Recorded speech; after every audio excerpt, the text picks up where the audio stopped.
The origins of the Deathclaw trace back to one of the most ambitious and secretive military projects ever undertaken by the United States before the Great War, a program that exemplified the nation's obsession with biotechnology, genetic engineering, and the creation of living weapons that could secure battlefield dominance in the looming conflicts of the mid-21st century. The Deathclaw was never an accident of post-nuclear mutation, as so many Wastelanders would later believe, but a deliberately engineered apex predator designed in sterile laboratories to serve as a frontline replacement for conventional infantry, reflecting a philosophy in which the government's military-industrial complex sought to push beyond powered armor and plasma rifles into the realm of biological warfare and weaponized evolution, a vision made possible by the United States' extensive pre-war advances in forced evolutionary virus experimentation and cross-species splicing. The earliest records, later unearthed indirectly through scattered holotapes and references in Fallout canon, indicate that the foundation of the Deathclaw was the genetic template of the Jackson's chameleon, a reptilian species chosen not for its strength or aggression, but for its unique physical adaptability, particularly its powerful claws, muscular structure, and rapid growth potential, which military scientists saw as fertile ground for enhancement. What emerged from this fusion of natural biology and engineered modification was a creature that bore little resemblance to its progenitor,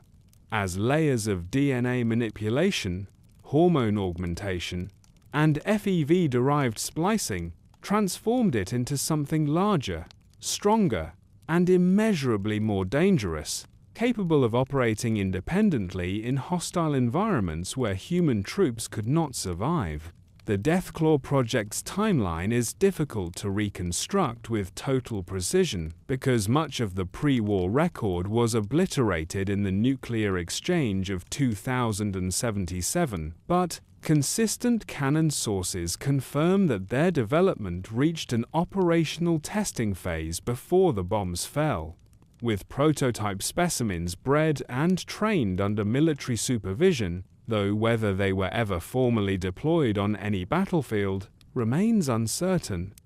Most evidence suggests that they were still in controlled environments, serving as proof of concept for a new kind of warfare, one in which living predators would be unleashed on enemy fortifications, tearing through defenses without requiring ammunition, fuel, or logistical support. The deliberate secrecy surrounding their origin was typical of the United States pre-war defense strategy, which was riddled with black projects and classified initiatives ranging from power armor development to weather control. And while the Deathclaws never gained the notoriety of powered armor units like the T-51B, their creation marked an equally significant step in the militarization of biology. Some holotapes and background notes preserved in canon confirm that Deathclaws were intended not merely as mindless beasts but as controllable weapons, with certain experimental models fitted with rudimentary training protocols and attempts at domestication, though these early efforts were inconsistent at best, leading to the post-war perception of Deathclaws as uncontrollable forces of nature. When the Great War erupted on the 23rd of October 2077, most of the facilities involved in Deathclaw research were annihilated, their data wiped out in nuclear fire, yet enough specimens survived in remote containment centers and underground labs that the species endured,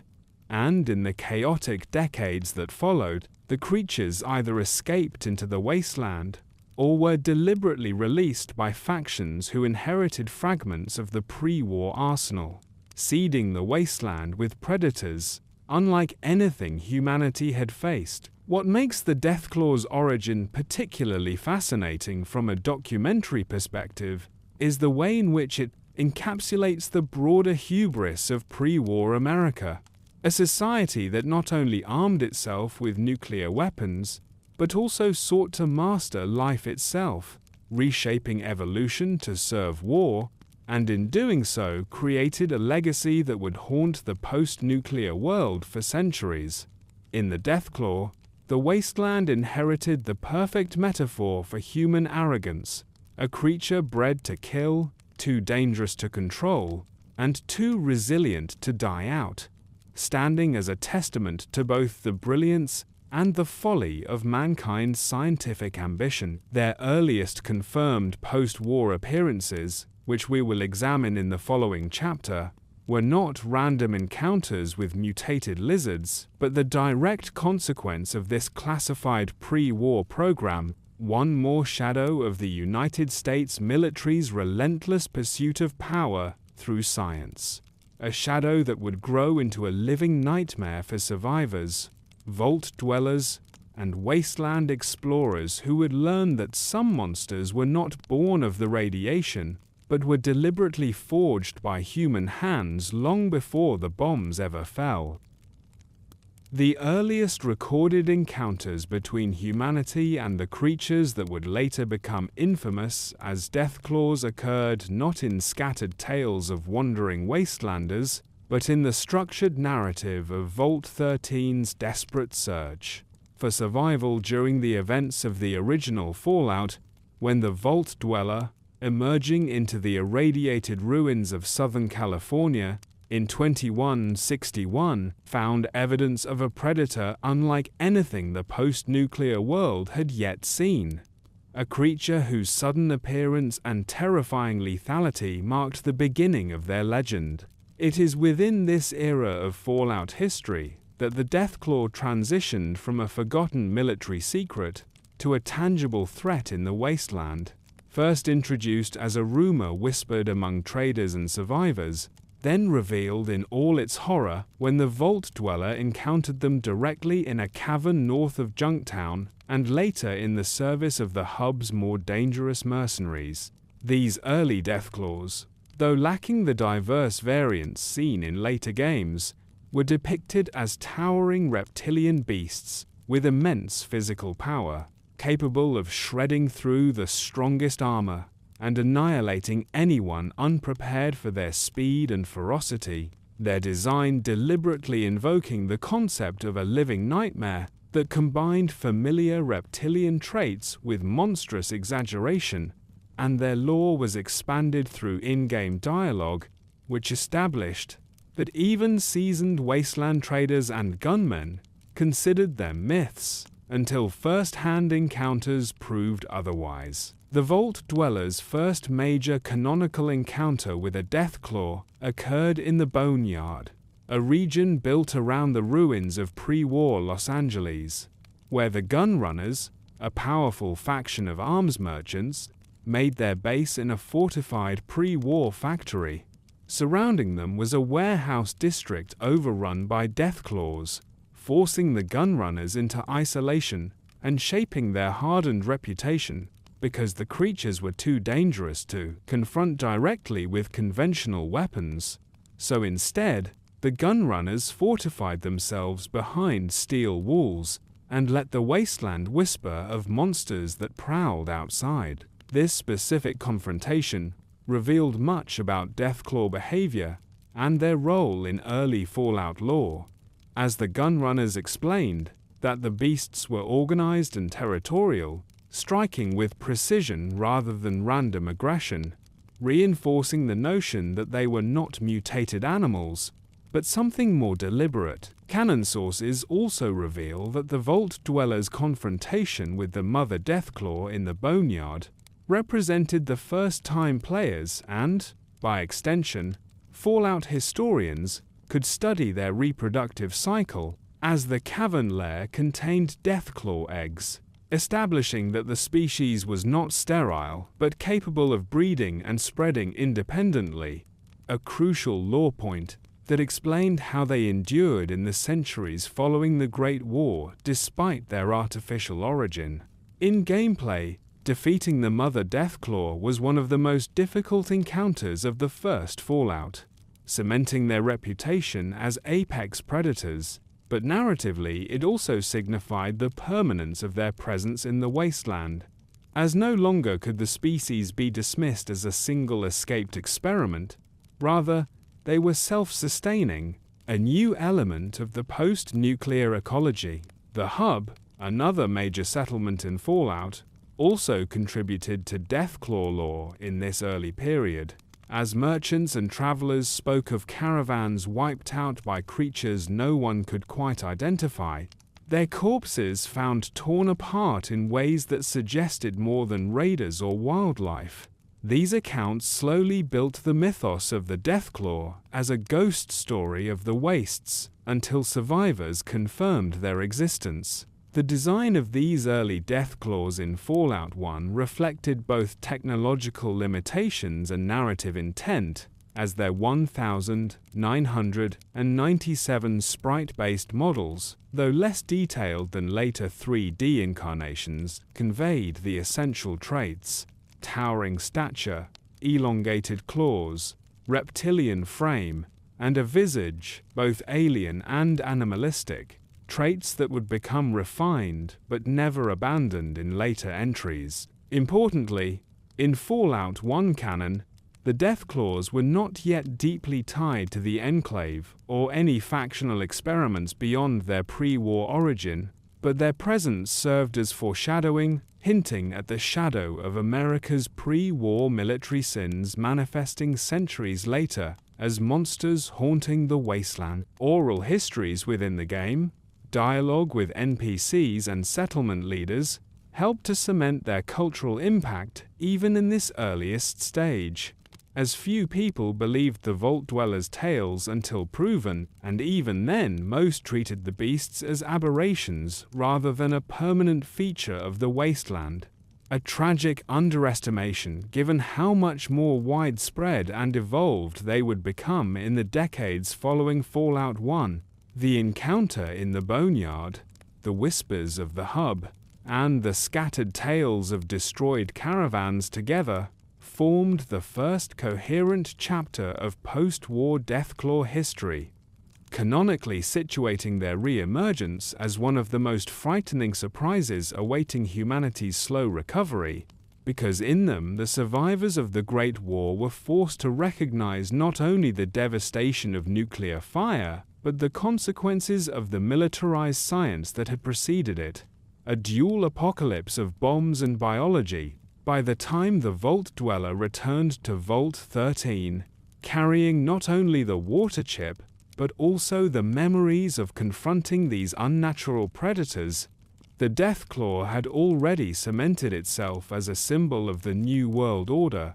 a threat born of the Old World, now unleashed in a landscape of ruin, serving as a constant reminder that not all the horrors of the wasteland were shaped by chance. Some were deliberately bred to be nightmares. The canonical placement of these encounters in 2161 is significant because it establishes the earliest reliable post-war documentation of Deathclaws, with the Vault Dweller effectively becoming the first historian of their species through action, and the legends passed down from this period would inform the NCR's later awareness, the Brotherhood of Steel's records, and the Enclave's continuing interest in weaponizing them, bridging the gap between their origin in Chapter 1 and their broader role in the conflicts of Fallout 2 and beyond, where they would no longer be isolated predators in caverns, but pawns in the greater struggles of humanity's fragmented remnants.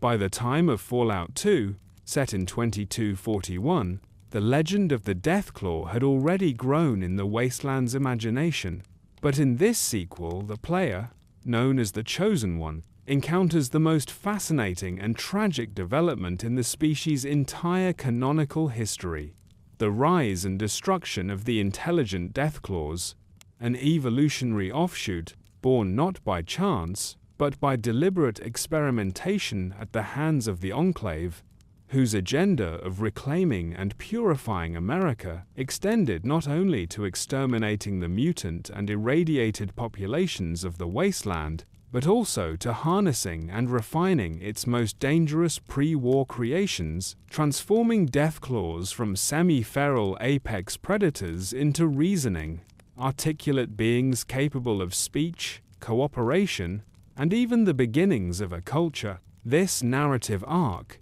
unique to Fallout 2 and never repeated in later entries, marked a turning point in how the series treated Deathclaws, elevating them temporarily from monsters to a tragic people destined for annihilation, not because they were violent or uncontrollable, but because the Enclave, the very architects of their existence, saw no place for them in a purified America. The Chosen One first learns of these beings through scattered references before arriving at Vault 13, which by the time of Fallout 2 has been taken over by a community of intelligent Deathclaws who had been released, possibly as an Enclave experiment in social development, and who chose the Vault as their home, creating one of the most unexpected and poignant settlements in the franchise. Canonically, these Deathclaws were distinguishable from their feral cousins, not by appearance,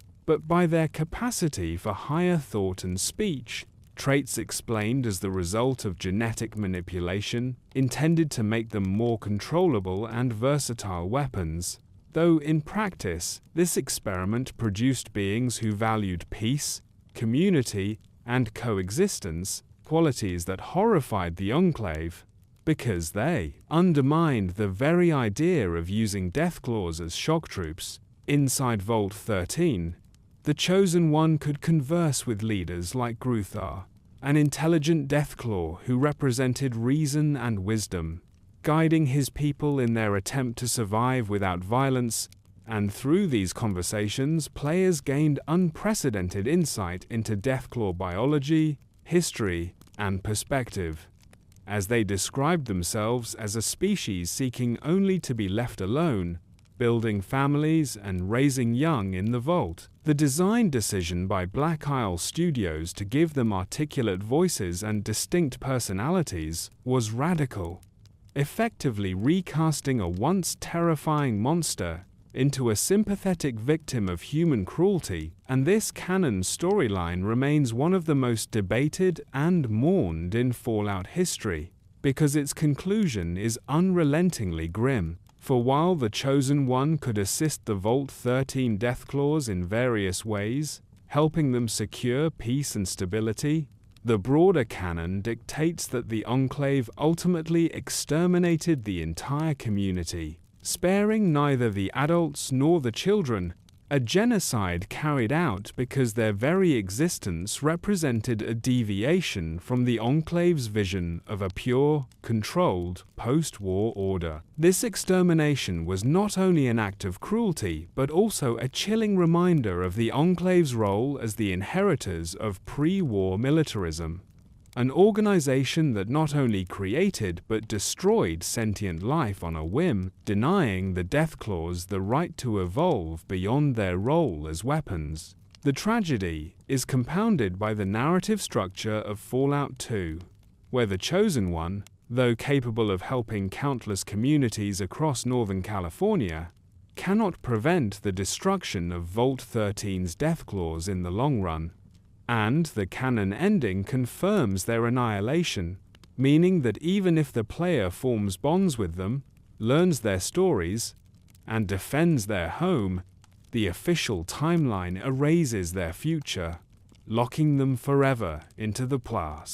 role of a doomed experiment. In terms of lore significance, this arc demonstrates the versatility of the Deathclaw concept within Fallout storytelling. They are not fixed as monsters, but can be reframed as metaphors for otherness, victimhood, and the cruelty of human ambition, embodying the possibility of change only to be cut down by those who fear it. The presence of Deathclaw eggs, children, and familial units in Vault 13 also canonically expands our understanding of their reproductive habits, confirming that intelligent Deathclaws retained the same biological cycles as their feral kin.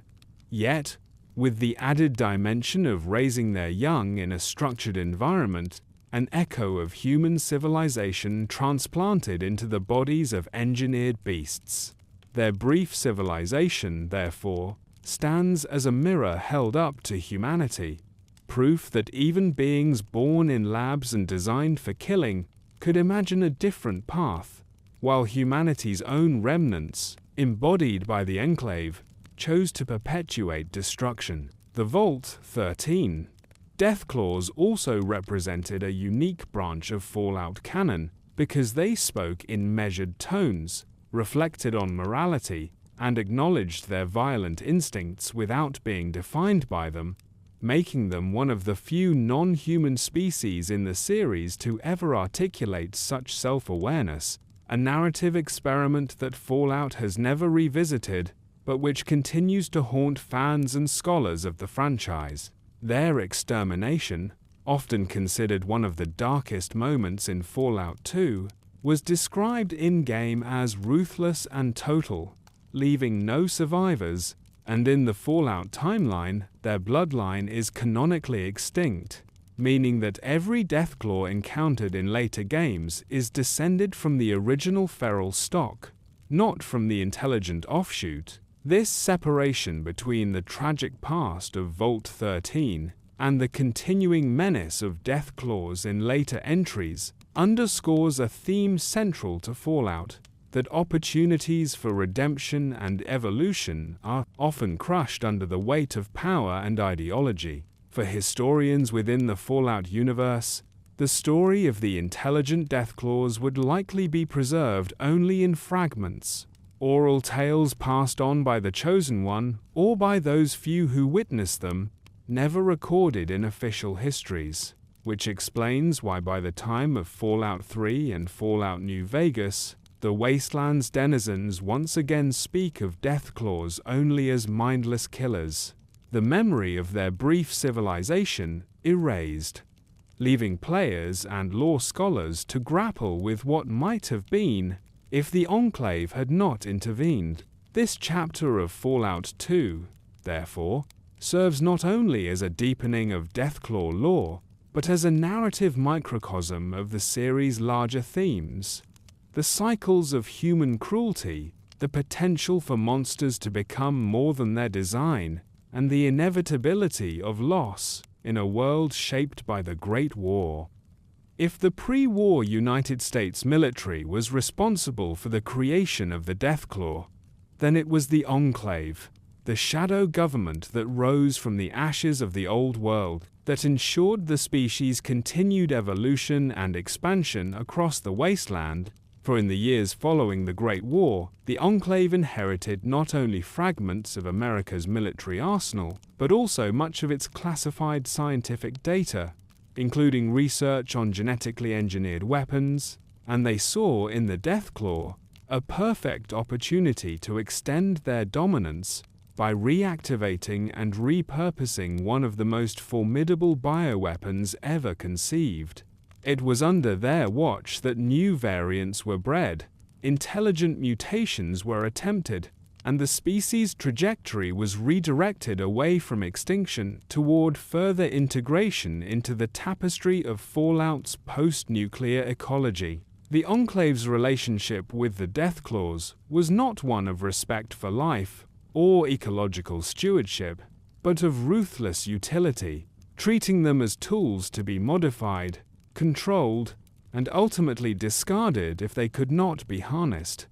And this philosophy shaped both the tragedy of the intelligent Deathclaws of Vault 13 and the broader proliferation of feral strains throughout the Wasteland. Canonically, the Enclave's manipulation of Deathclaws is first and most vividly demonstrated in Fallout 2, where their experiments produced the aforementioned intelligent subspecies, creatures designed with enhanced brain capacity and linguistic ability, in an effort to determine whether the Deathclaw could be more than a blunt instrument of destruction. The Enclave's thinking was pragmatic. A reasoning Deathclaw might be capable of following orders, coordinating in squads, or executing complex battlefield tactics beyond the instinctual ambushes of its feral kin, making them a terrifying prospect as living soldiers.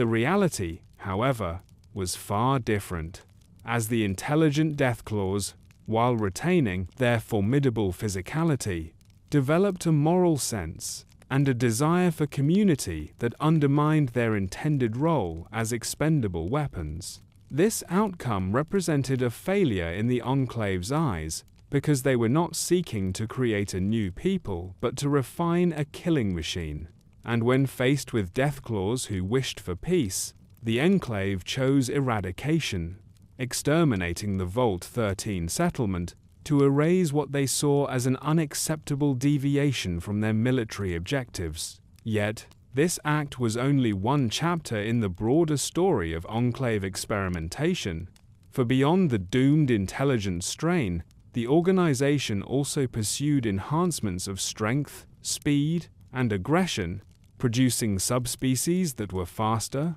more durable, and more lethal than the already formidable base model.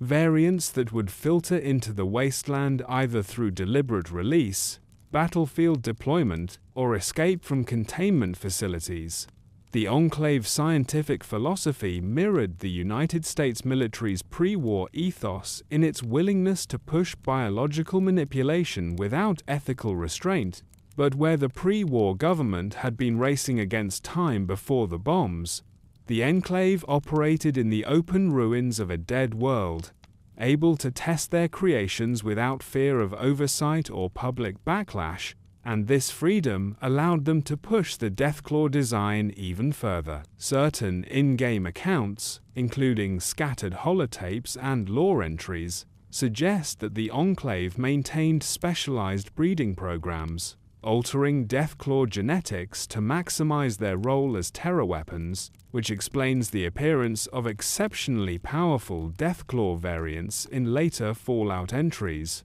some of which display traits far removed from the original Jackson's chameleon template. The Enclave's involvement also underscores the paradox of the species. Though designed as weapons, Deathclaws repeatedly escaped human control, whether through literal physical escape from containment or through the unintended moral evolution of the intelligent strain, demonstrating again and again that humanity's attempt to master them was doomed to fail. In this sense, the Enclave's experiments serve as a microcosm of the organization itself,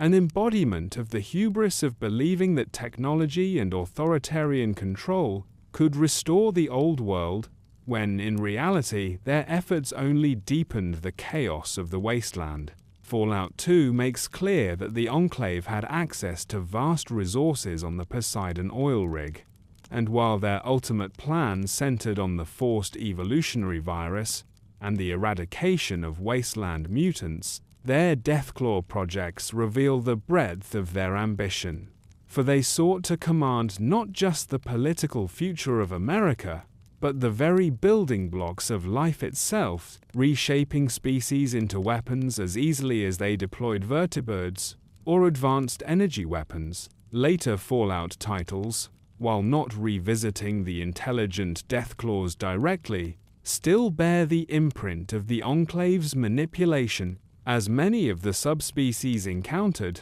especially those demonstrating unusual resilience or size, can be traced back to Enclave-influenced breeding lines, suggesting that even after the oil rig's destruction in 2242, remnants of their projects continued to ripple outward, carried by escaped specimens or regional dispersal. The most tragic element of the Enclave's manipulation, however, remains the extinguishing of the possibility that Deathclaws could have evolved into something more than monsters. Their extermination of Vault 13's community eliminated not just individuals, but an entire cultural trajectory, ensuring that future generations would remember Deathclaws only as feral beasts, their brief moment of civilization erased by the very hands that created them. For documentary purposes, it is essential to stress that while the Enclave did not invent the Deathclaws,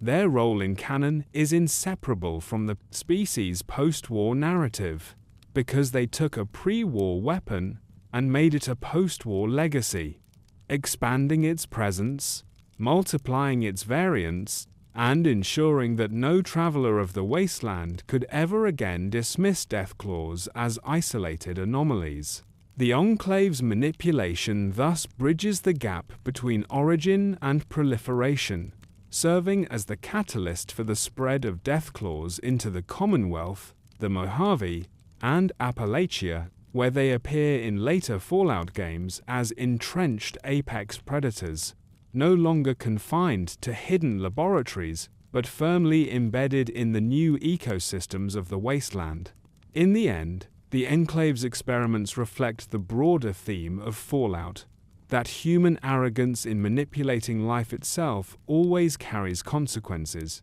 and that the Wasteland is populated not only by the ruins of cities, but by the living legacies of scientific ambition, walking reminders that some mistakes cannot be buried, and that in the Deathclaws, humanity's attempt to master biology produced a weapon that slipped forever beyond its grasp, destined to haunt the survivors of the Great War across generations.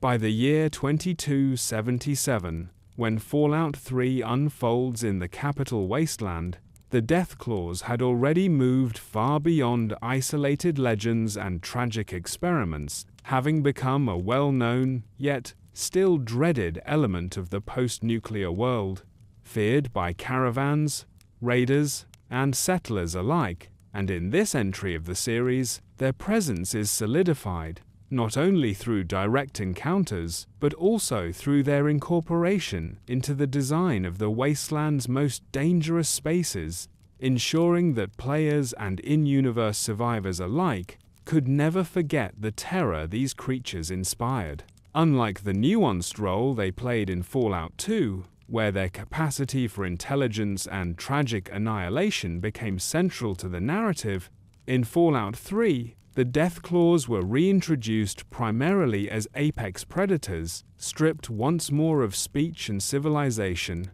re-establishing their identity as relentless killing machines that could challenge even the most heavily armed adventurers. This reversion to their feral role was not an erasure of the intelligent strain, but rather a continuation of the canonical timeline after its destruction. For by 2277, no trace of Vault 13's community survived, and all that remained in the East Coast were descendants of earlier feral stock, or possibly the result of further spread from Enclave-linked projects. Their reimagining in Fallout 3 also marked the first time Deathclaws appeared in a fully three-dimensional, open-world environment, powered by Bethesda's Gamebryo engine, and this shift in presentation had a profound impact on both their lore and their perception among players, because now, for the first time, they could be seen in towering, animated form, sprinting with terrifying speed,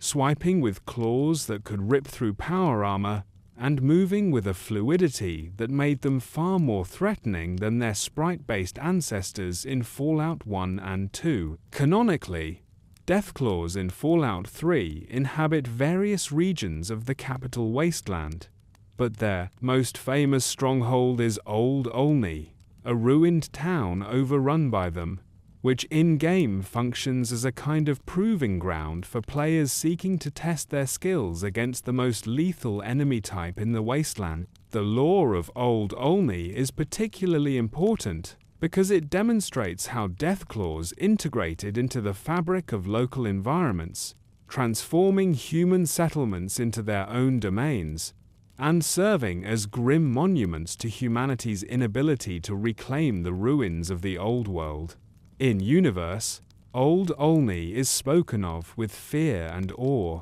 and NPCs warn players against venturing there, reinforcing the cultural status of Deathclaws as living embodiments of danger. Their role in Fallout 3 also ties closely to the Enclave, whose presence in the capital Wasteland once again reveals the continuing thread of human manipulation in the Deathclaw story. For through the Enclave-controlled Deathclaw control device, players can gain a rare glimpse into attempts to subjugate them. With the Deathclaw Gauntlet, and the ability to use control codes, hinting at the remnants of Enclave experimentation and their ongoing obsession with harnessing the species. The inclusion of controlled Deathclaws during certain Enclave operations underscores this link, reinforcing that the creature's presence in the capital Wasteland is not purely natural dispersal, but at least partly the result of deliberate movement and containment by factions that continued the pre-war ethos of militarized science. Fallout 3 also expands Deathclaw lore through subtle environmental storytelling. Players can discover skeletons, destroyed caravans, and ruined power armor frames in areas populated by Deathclaws, all of which collectively illustrate their role as natural disasters in the ecology of the Wasteland. Predators that even the most heavily armed warriors could not withstand without preparation. Their depiction in Fallout 3 also cemented certain canonical traits of their biology and behavior, including their extraordinary resilience, their resistance to many conventional weapons, and their speed, which made ambushes nearly impossible to avoid. These traits were consistent with earlier entries, but made visceral through the engine's mechanics, emphasizing their status as apex predators. The lore significance of Fallout 3's Deathclaws lies in how the game reframed them for a new generation of players. While older Fallout fans remembered the tragedy of Vault 13's intelligence strain, newcomers were introduced to Deathclaws as monstrous, nearly unstoppable enemies whose mere presence dictated caution, avoidance, or extreme preparation. In-universe, this re-establishment of their feral role fits perfectly with the canonical timeline, because 36 years had passed since the events of Fallout 2, more than enough time for the extinction of the intelligent strain to be forgotten, and for feral Deathclaws to dominate the narrative once again. Yet, even within this framework, Fallout 3's design choices contain subtle nods to their deeper lore, with holotapes and Enclave references, ensuring that the legacy of experimentation and control remained part of their identity, reminding players that these were not mere mutants, but the product of deliberate design. Encounters with Deathclaws in Fallout 3 often function as milestones in the player's journey, moments when even the most confident explorer must confront the limits of their equipment and tactics, and in-universe, this mirrors how Wastelanders themselves perceive them, not as routine dangers like raiders or rad scorpions, but as existential threats that could annihilate entire settlements. Old Olney, in particular, serves as a symbolic space within the capital Wasteland, representing humanity's defeat at the hands of its own creations, a town reclaimed not by raiders or mutants, but by monsters born of pre-war ambition. Fallout 3 also introduced players to the terrifying experience of being ambushed by a Deathclaw in open terrain. As these creatures could appear in unexpected locations, their sudden roars and charging attacks, ensuring that even outside their lairs, they were never far from memory, reinforcing their reputation as nightmares that stalked the edges of civilization. The addition of the Deathclaw Sanctuary, a cavern filled with Deathclaws and guarded by an alpha male, further cemented their lore in Fallout 3, as it demonstrated that within their species, there existed hierarchies and powerful leaders, reinforcing their capacity for organized behavior and further distinguishing them from ordinary wildlife. The alpha male in the Deathclaw Sanctuary was not only a unique gameplay challenge, but also a narrative clue that Deathclaws were not static but evolving, continuing to adapt to the Wasteland and developing subspecies traits that made them ever more dangerous. Taken together, these elements illustrate that Fallout 3's Deathclaws were not mere callbacks, but essential continuations of the lore, presenting them as apex predators shaped by both natural adaptation and the lingering shadow of enclave science. Creatures whose presence defined the edges of human survival in the capital Wasteland. In doing so, Fallout 3 established their enduring role in the series as more than narrative curiosities. They became icons of fear, embodying the principle that some threats in the Wasteland were beyond negotiation, diplomacy, or compromise, existing only as reminders of humanity's inability to contain its own creations, and in this role, they continued to haunt the survivors of the East Coast, just as they had haunted those of the West. By the year 2281, when Fallout New Vegas unfolds in the Mojave Wasteland, Deathclaws had not only cemented themselves as apex predators feared by every faction that crossed their path, but had also been woven more deeply into the ecological and cultural fabric of the post-nuclear frontier than ever before, with Quarry Junction, Sloan, and the surrounding landscapes serving as narrative testaments to the sheer danger and inevitability of their spread, and with the Mojave variant representing a more robust, deadlier strain that had adapted to the harsh desert environment, evolving in ways that made them even more devastating to settlements and wanderers alike. Unlike the reversion to pure ferality seen in Fallout 3, New Vegas presented Deathclaws in a more ecological context, emphasizing their role as territorial beasts with structured habitats,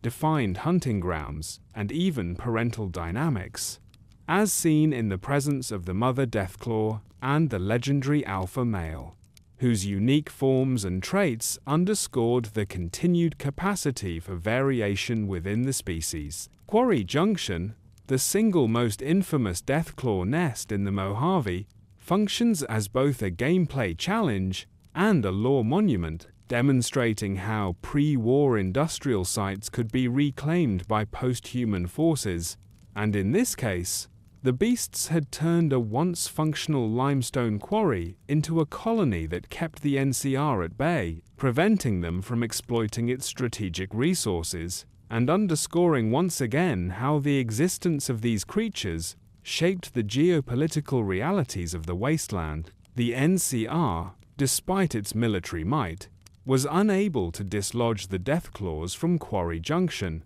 and Sloan's small community of miners lived in constant fear of attacks, a stark reminder that even in an age of organized armies and expansionist republics, humanity remained at the mercy of the monsters it had unleashed generations earlier. This is canonically significant because it highlights a recurring theme in Fallout lore. Deathclaws are not merely wild animals, but obstacles that resist the march of civilization itself, naturalized weapons that prevent human dominance of the land, and Quarry Junction is perhaps the clearest in-game example of this phenomenon. Within this nest, the player can encounter not only standard Deathclaws but juveniles, demonstrating the full life cycle of the species, with smaller, younger forms existing under the protection of larger adults, which reinforces the notion that Deathclaws possess social structures and parental instincts, traits that elevate them beyond mindless predators and into the realm of organized, semi-intelligent pack creatures. This depiction is consistent with the canonical foundation established in Fallout 2, where intelligence and community were possible. And even though the Mojave Deathclaws are not sapient, the fact that they demonstrate coordinated defense and family structures suggests that their genetic potential remains,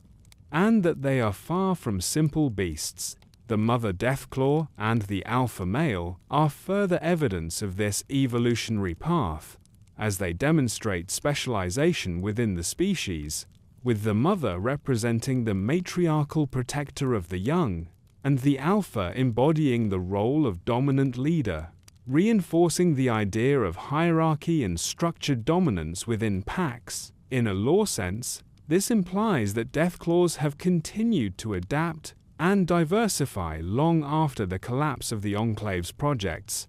thriving in harsh environments, and developing traits that ensure their survival, and by 2281, the Mojave strain represents the pinnacle of this ongoing process, faster, stronger, and more organized than their capital Wasteland counterparts. Quarry Junction, therefore, becomes more than a dangerous location. It is a narrative statement about humanity's inability to fully reclaim the ruins of its own industrial age, because the quarry, once a symbol of pre-war human productivity, is now irreversibly dominated by genetically engineered monsters who serve as nature's reclaimers, turning the work of man into a sanctuary for predators. This motif is reinforced throughout the Mojave, where Deathclaws appear not only in Quarry Junction, but also near Gypsum Train Yard, the Divide,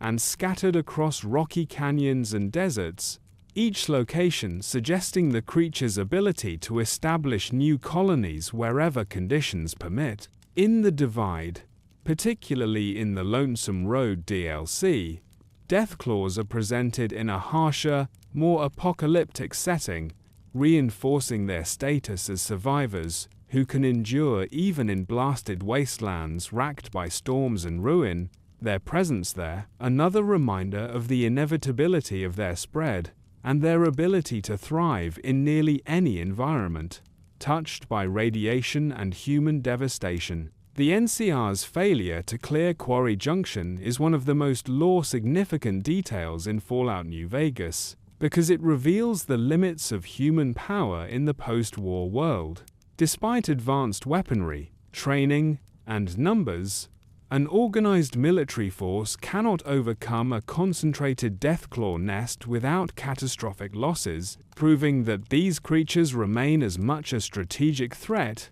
as they are an ecological one.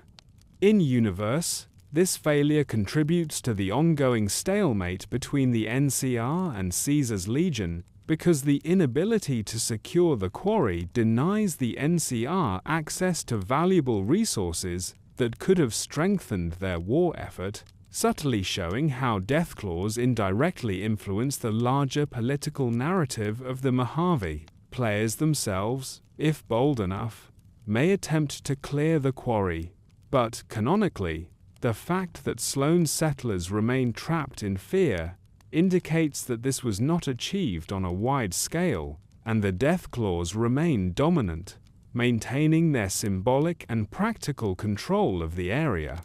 The encounter with the legendary Deathclaw in the Divide also expands the mythos, suggesting that some individuals can grow to near-mythic proportions, developing extreme traits that make them more powerful than any human warrior could realistically contend with, and in-universe, such creatures would likely become the foundation for local legends, reinforcing the cultural role of Deathclaws as monsters of folklore as well as physical threats. In Fallout New Vegas, the cultural perception of Deathclaws is more developed than in previous entries, with Wastelanders speaking of them in hushed tones, treating them as inevitabilities of the desert landscape, and incorporating them into the collective survivalist mentality of the Mojave. The presence of juvenile Deathclaws also adds an important layer of ecological realism, because it demonstrates not only that these creatures reproduce successfully,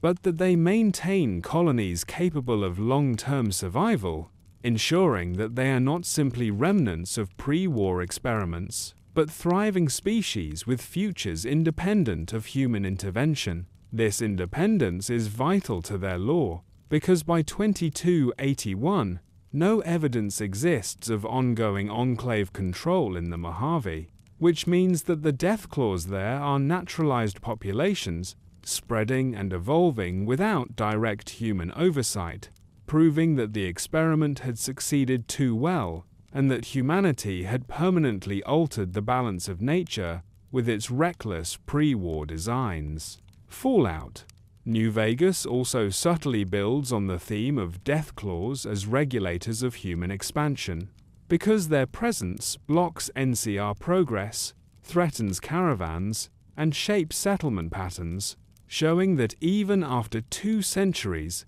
the consequences of genetic tampering continue to define the borders of civilization. They are both ecological and narrative keystones, essential to the Mojave's identity, embodying the idea that the wasteland cannot be fully tamed, and that some territories will forever belong to forces outside human control. In every way, Fallout New Vegas deepens the presentice and canon of the Deathclaws, cementing them not only as legendary threats but also as part of the fabric of post-war ecology. Creatures whose nests, families, and hierarchies demonstrate that they are as much inheritors of the ruined Earth as the humans who struggle to rebuild upon it.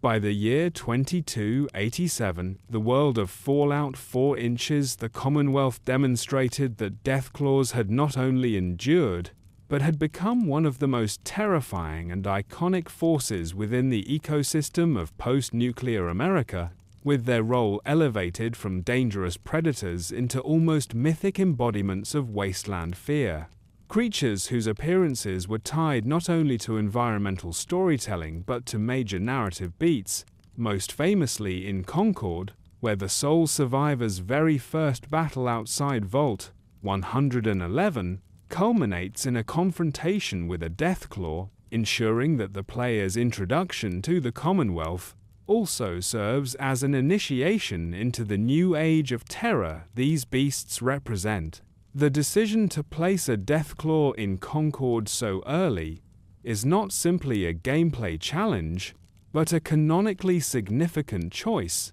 because it establishes that by 2287, these monsters are no longer rare encounters in isolated ruins, but are widespread enough that they can emerge suddenly in the middle of towns, reinforcing their role as apex predators who have carved their dominance into the Commonwealth just as they had done in the capital Wasteland and Mojave before it. In Fallout 4, Deathclaws appear in many regions, from the irradiated nightmare of the glowing sea to the outskirts of Boston's ruins, in quarries, junkyards, military outposts, and even urban intersections, suggesting that the species has adapted not only to rural isolation, but also to dense, irradiated, and hostile environments, thriving in conditions that obliterate human life. The glowing sea, in particular, is a striking example of their adaptation, because in one of the most inhospitable regions of the post-war United States, a place where radiation levels reach lethal intensity, Deathclaws can be found not only surviving but dominating, their mutated physiology granting them the resilience to withstand environments even the Brotherhood of Steel struggles to traverse. Canonically, this adaptation reinforces the idea that Deathclaws are no longer merely experimental weapons left over from the Enclave's programs, but are now an independent and evolving species capable of thriving in the harshest conditions, ensuring their survival in the long term, and cementing their role as a permanent fixture of the post-war world. Fallout 4 also introduced several new variants, including the albino Deathclaw, the chameleon Deathclaw, and the glowing Deathclaw, each representing evolutionary or mutational offshoots that enhance the species' diversity, underscoring once more that their genetic design and adaptability allow them to proliferate and specialize in ways that human settlements cannot hope to contain. The chameleon variant, capable of active camouflage, is a particularly chilling detail, because it suggests that Deathclaws retain latent traits engineered for military purposes, giving them predator advantages reminiscent of stealth technology, further elevating them from natural creatures into bioengineered nightmares.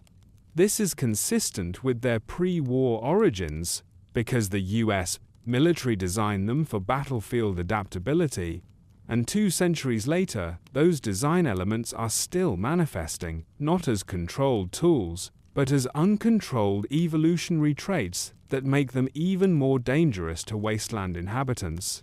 Fallout 4 also deepens their lore through the presence of nests and eggs, particularly in quests such as the Devil's Due, where the player encounters a Deathclaw mother defending her unhatched offspring in the Museum of Witchcraft,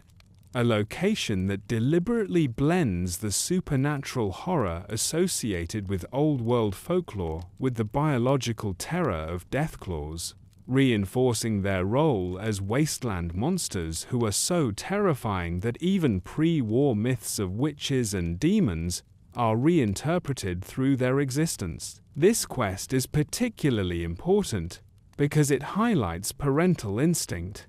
demonstrating again that Deathclaws are not simply mindless killers but protective, organized animals capable of defending their progeny with ferocity. And canonically, this reinforces the recurring motif that they possess a social structure and instinctual intelligence that sets them apart from ordinary wasteland predators. The Devil's Due quest also creates an important moral choice, whether to return the Deathclaw egg to its nest or to sell it, thereby forcing the player to confront the question of whether to respect the creature's life cycle or to exploit it for profit, and this decision mirrors the larger lore tension between humanity's exploitation of Deathclaws and their survival as an independent species. Fallout 4's environmental storytelling also places Deathclaws in several locations tied to the military-industrial complex,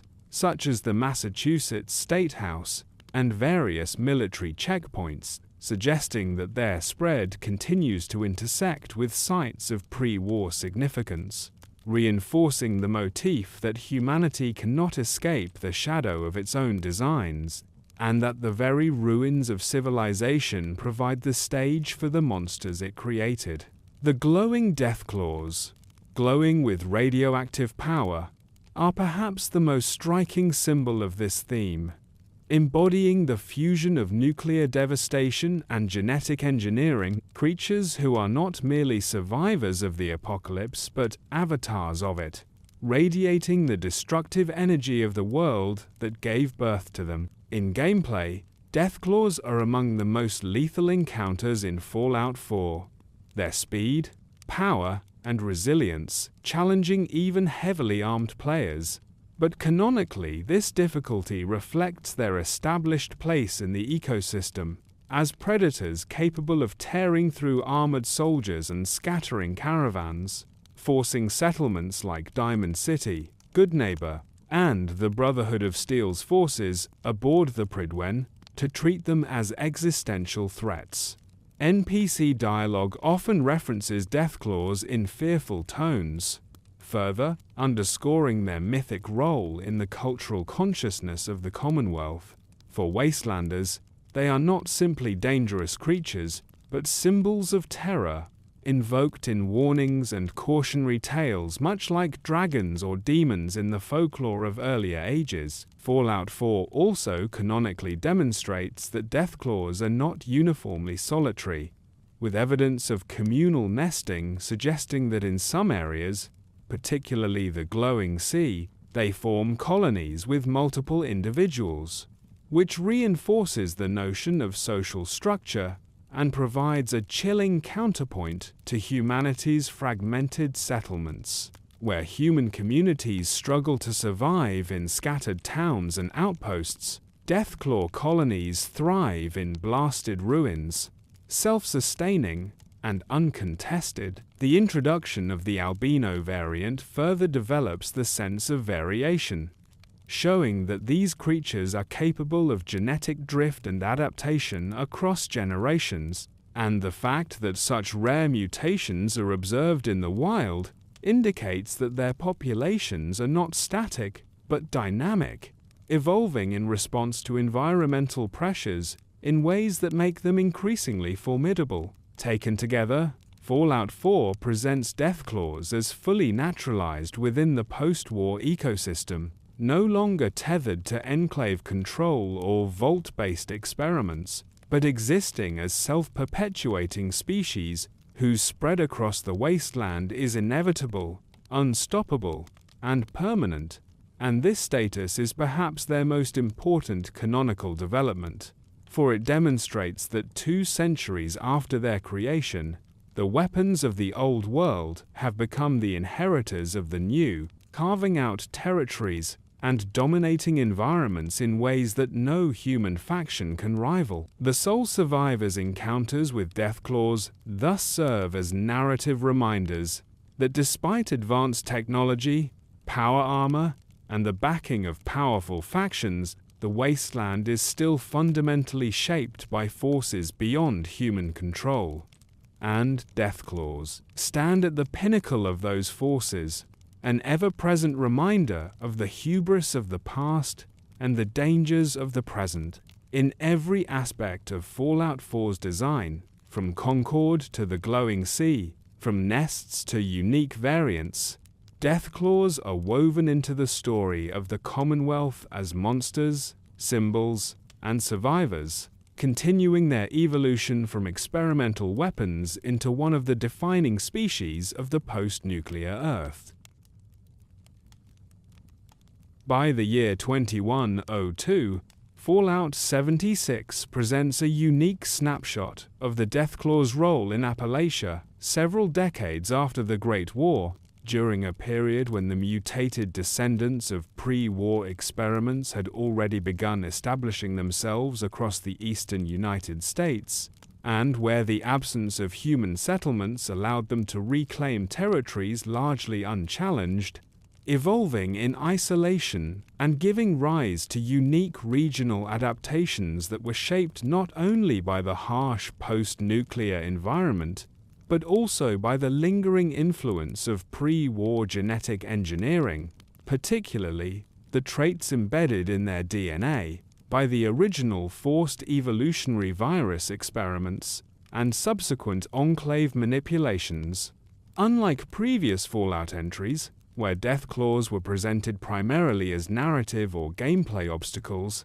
Fallout 76 situates them as a living, breathing component of Appalachia's ecosystem, integrating them into the post-war wilderness alongside other apex predators, and providing environmental storytelling that underscores both their biological dominance and their legacy as engineered creatures whose reach now spans multiple states. Appalachia's geography, a mix of dense forests, mountainous terrain, and flooded valleys, created conditions that allowed Deathclaws to diversify in ways unseen in other regions, producing several distinctive variants, such as the legendary Deathclaw, which appears more massive and aggressive, and the Alpha Deathclaw, which often commands smaller groups of lesser predators, suggesting hierarchies and pack dynamics consistent with their behavior in the Mojave and the capital Wasteland,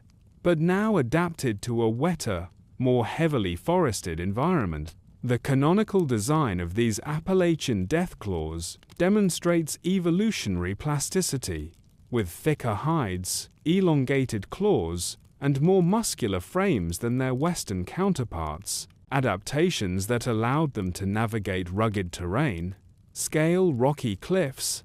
and ambush prey with terrifying efficiency, reflecting the continued persistence of traits intended for survival and dominance, traits first instilled through human engineering, but now honed by natural selection. In Appalachia, Deathclaws are integrated into multiple questlines and public events, emphasizing their centrality to the Wasteland ecosystem. Players encounter them not only in isolated nests, but also patrolling valleys, guarding caves, or hunting in packs, making them a constant presence that reinforces the sense of danger and unpredictability,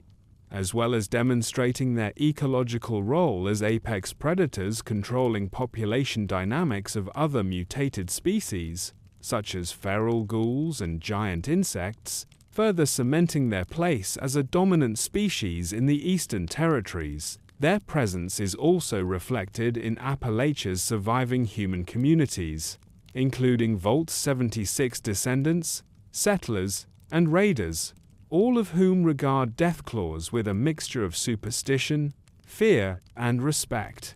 echoing the cultural significance they held in earlier Fallout regions, while demonstrating the species' influence on survival strategies, trade routes, and settlement patterns in the early post-war years. Canonically, Deathclaws in Appalachia are portrayed as both naturally occurring and indirectly the product of pre-war scientific ambition. Holotapes, environmental logs, and in-game notes reference ongoing experiments in containment facilities and military bunkers, hinting that at least some of the Appalachian population may have been seeded deliberately either by escaped enclave projects, rogue scientists, or Fallout-induced migration from other regions, linking their presence in the East directly to the larger history of human manipulation of the species. Legendary Deathclaws, which players encounter as world events or boss-level encounters, demonstrate both enhanced aggression and unusual resilience, indicating that isolated populations can produce exceptional specimens through competitive pressures and environmental adaptation, and these in-game mechanics are carefully aligned with canon to reinforce the narrative that Deathclaws are evolving independently while retaining the hallmarks of their engineered origin: extraordinary strength, rapid growth, and extreme predatory efficiency. Appalachia also demonstrates the importance of Deathclaws in shaping the post-war ecological balance, as they occupy the role of top predator, controlling populations of herbivorous mutants and other smaller predators, and in doing so, they inadvertently maintain a balance in regions where human populations have yet to reclaim territory, illustrating that the legacy of pre-war experimentation has consequences beyond immediate human interaction, affecting the evolution of the entire post-apocalyptic environment. Environmental storytelling reinforces this point further, as players exploring caves, old military bunkers, and abandoned towns encounter signs of Deathclaw activity, claw marks on walls, nests filled with eggs, and scavenged remains of feral ghouls and wildlife, all of which provide in-universe confirmation of their predatory dominance and reproductive success, and which link Appalachia's Deathclaws canonically to the broader history of the species spread across North America. Their ability to thrive in heavily wooded and mountainous regions also emphasizes their adaptability, as these are terrains that differ significantly from the deserts of the Mojave or the urban ruins of the capital Wasteland, highlighting the species' capacity to adjust not only physiologically but behaviorally, with stealthy ambushes and pack coordination tailored to forested environments, and in some cases, territorial disputes, leading to aggressive interactions between groups of Deathclaws, reinforcing their complex social structures. Appalachia's Deathclaws also feature prominently in in-game survival strategies, with players encouraged to respect their territories, plan encounters carefully, and understand their behavioral patterns, mirroring the experience of human settlers who must adapt to the ever-present threat and canonically reflecting the fact that the species remains dominant centuries after its creation, with no faction or technological advancement capable of fully suppressing it. Additionally, Fallout 76's depiction of Deathclaws preserves the lore continuity of their pre-war origins while expanding their evolutionary narrative. The species continues to evolve in isolation, forming regional morphologies that retain the essential design elements of their engineered ancestors, such as elongated claws, reinforced musculature, and predatory intelligence, while exhibiting natural mutations in response to Appalachia's environment, such as enhanced camouflage for forests, increased endurance for mountainous terrain, and accelerated growth in areas with abundant prey. The result is a canonically consistent expansion of the Deathclaw narrative, bridging pre-war experimentation, enclave manipulation, vault-based intelligent strains, and the ongoing naturalization of the species across multiple ecosystems. And in Appalachia, they serve as both apex predator and cultural touchstone, reinforcing the enduring themes of Fallout, the consequences of human hubris, the unpredictability of evolution, and the persistence of danger in a world shaped by nuclear devastation. Ultimately, Fallout 76 demonstrates that even in regions far from the Mojave or capital Wasteland, Deathclaws have become an unstoppable force, a species whose survival, adaptation, and cultural impact echo across decades and across games, ensuring that the legacy of humanity's experimentation and ambition continues to resonate in every encounter, every nest, and every deadly roar echoing through Appalachia's forests and mountains. Throughout the entirety of Fallout canon, Deathclaws have undergone an extraordinary degree of diversification, with each variant and mutation reflecting not only the species' adaptability, but also the lingering influence of human experimentation, environmental pressures, and regional ecological factors, creating a complex taxonomy that spans the early pre-war military prototypes, the tragic intelligent Deathclaws of Fallout 2, and the numerous feral and mutated forms encountered across the capital Wasteland, Mojave, Commonwealth, Appalachia, and beyond, with each iteration offering insight into the species' physiology, behavioral patterns, and survival strategies. For example, the original Jackson's chameleon model, first introduced as the foundational pre-war prototype, established the basic characteristics of height, muscle mass, claw morphology, and aggressive temperament traits, which were carefully engineered for ambush hunting and battlefield dominance. And these traits were subsequently preserved and amplified through natural selection and further experimentation, resulting in a lineage of apex predators whose ferocity and adaptability have defined their role in the post-war ecosystem. The intelligent Deathclaws of Vault 13 represent one of the most notable canonical deviations, displaying enhanced cognitive function, the ability to communicate in human language, and the capacity for moral reasoning and social organization, a strain that was ultimately extinguished by the Enclave, but which provides crucial insight into the species' latent potential for intelligence when freed from purely predatory imperatives. Their destruction illustrates both the limits of human foresight and the fragility of engineered intelligence in the face of authoritarian control,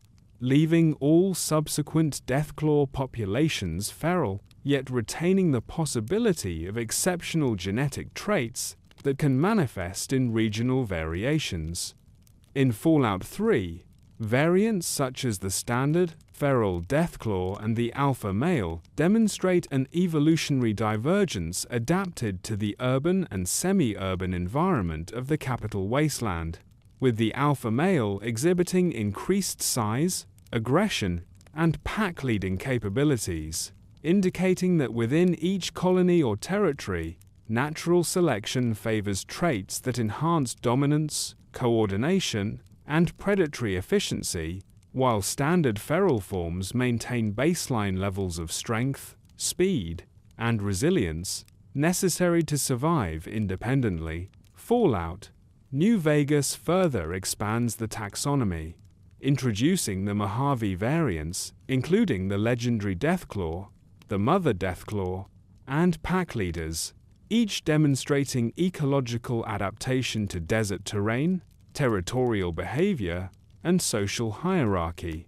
with juveniles and eggs emphasizing reproductive success and continuity of colonies. and the game's environmental design highlights how these creatures can dominate industrial sites like Quarry Junction, convert ruins into lairs, and influence the survival strategies of human settlements, establishing their role not only as apex predators but as ecological regulators whose presence constrains human expansion. Fallout 4 introduces even more nuanced variants, including the albino Deathclaw, the chameleon Deathclaw, and the glowing Deathclaw, with each form exhibiting unique adaptations such as increased camouflage, radiation resistance, or predatory specialization, traits which align with canonical pre-war engineering objectives and post-war evolutionary pressures, demonstrating that the species continues to diversify according to environmental factors while retaining the baseline traits of extraordinary strength,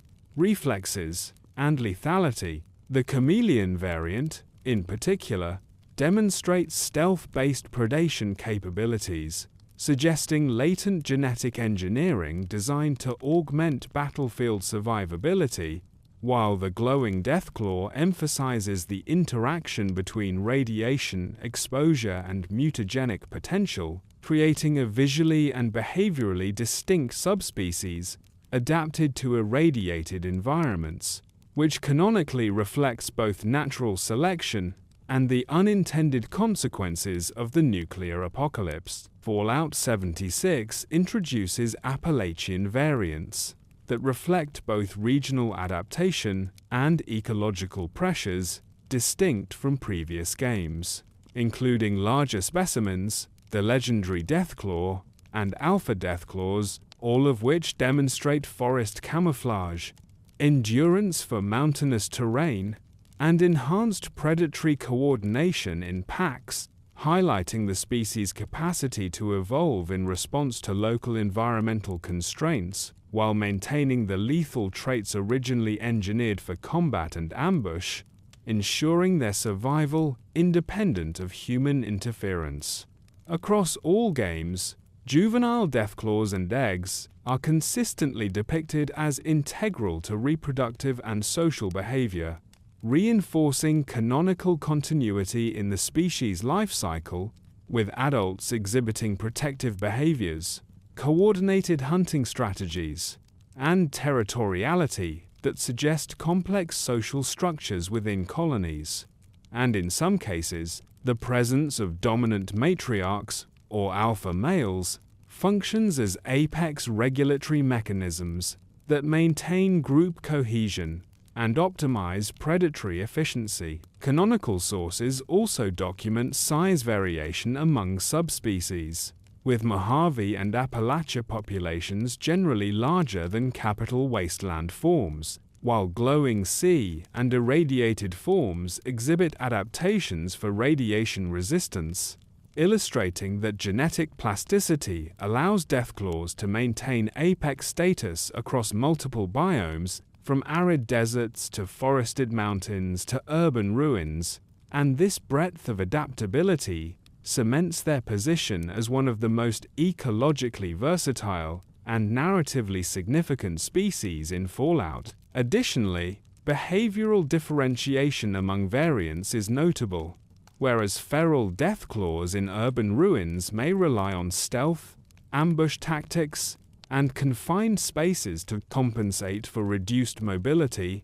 desert-adapted forms utilize open terrain to maximize speed and range of attack, and forest-adapted Appalachian forms exploit cover, climbing ability, and cooperative hunting, creating a canonical spectrum of predatory behavior that reflects both environmental pressures and evolutionary innovation. The introduction of legendary and alpha-tier variants in multiple games underscores the canonical principle that Deathclaws are not genetically uniform but exhibit continuous divergence, with exceptional specimens emerging due to competition, environmental pressures, or isolated gene pools, thereby producing singular threats that dominate both the game world and in-universe lore as creatures of mythic proportions. with some regional legends in Appalachia, the Mojave, and Boston arising from such individuals, reinforcing the species' role in the cultural imagination of wasteland survivors. Canonical documentation also emphasizes that despite regional adaptation, all variants share defining morphological traits: a reptilian exterior, thick armored hide, elongated and powerful claws capable of rending metal and flesh alike, rapid reflexes, acute predatory senses, and the ability to endure extreme environmental conditions, which collectively define the Deathclaw as an apex predator and a near-perfect example of engineered biological lethality, a fact consistently referenced by in-game NPCs, holotapes, and environmental storytelling from Fallout 1 through Fallout 76. These traits, combined with observed social behavior, reproductive success, and the emergence of regional and specialized variants, create a comprehensive canonical framework for understanding Deathclaw diversity across the Wasteland, illustrating that the species is simultaneously a product of pre-war science, post-war evolution, and environmental adaptation, and that every variant encountered, from the Jackson prototype to the glowing or chameleon forms, represents a node in the larger evolutionary tree of the species, highlighting their enduring significance both ecologically and narratively. Ultimately, the documented variants and mutations of Deathclaws across Fallout demonstrate the species' unparalleled resilience, adaptability, and lethality, while also reflecting the broader themes of human ambition, hubris, and unintended consequence that define the franchise, with each subspecies serving as a living testament to the consequences of pre-war experimentation, nuclear devastation, and the relentless capacity of life to adapt and thrive in the harshest conditions imaginable, ensuring that Deathclaws remain one of the most iconic and canonical species in the Fallout universe, feared, studied, and mythologized across decades and across the continent. Throughout the history of the Fallout universe, Deathclaws have not only been apex predators, but also a profound measure of humanity's ongoing struggle with the consequences of pre-war scientific ambition and their interactions with human survivors, factions, and settlements provide a consistent lens through which the social, cultural, and tactical realities of the post-apocalyptic world can be examined, from the earliest encounters in Fallout 1, where caravans and wastelanders treat these creatures as nearly supernatural threats capable of annihilating unprepared parties, to Fallout 2's tragic portrayal of intelligent Deathclaws seeking peace within Vault 13, only to be exterminated by the Enclave. Every human encounter underscores both the lethality of the species and the moral, strategic, and cultural challenges they present. In Fallout 1 and 2, Deathclaws function as a narrative embodiment of human hubris, with their creation, experimentation, and eventual spread serving as a cautionary tale. Pre-war scientists engineered a creature designed for war, and post-war humans were forced to confront the consequences of that creation in every encounter. Whether fighting isolated ferals, witnessing the rise and fall of Vault 13's intelligent community, or navigating territories dominated by the species, combat encounters with Deathclaws across the series consistently reflect canonical human strategies and limitations. Even heavily armed parties are forced to consider terrain, ammunition, and tactical positioning, reflecting the narrative assertion that human ingenuity is often insufficient when confronted with creatures whose speed, reflexes, and raw power exceed human capability, and that survival requires not merely firepower, but observation, planning, and sometimes avoidance, caravans, merchants, and small settlements frequently incorporate Deathclaws into their oral traditions and survival protocols, with warnings, restricted travel routes, and defensive structures all designed to mitigate contact with these apex predators, which canonically demonstrates that humans recognize the persistent ecological authority of Deathclaws, respecting the territories these creatures have claimed, and adjusting settlement behavior accordingly. Fallout 3's capital Wasteland illustrates this interaction vividly, with NPC dialogue, environmental storytelling, and mission design, emphasizing the pervasive fear inspired by Deathclaws, whether in Old Olney, the Deathclaw Sanctuary, or scattered ruins, where human survivors understand that direct confrontation often results in severe casualties, thereby reinforcing their role not just as physical threats but as agents shaping human movement, settlement planning, and factional strategy. Similarly, in Fallout New Vegas, the NCR's repeated inability to clear Quarry Junction, despite military resources, highlights the canonical principle that Deathclaws exert significant influence over human expansion and infrastructure,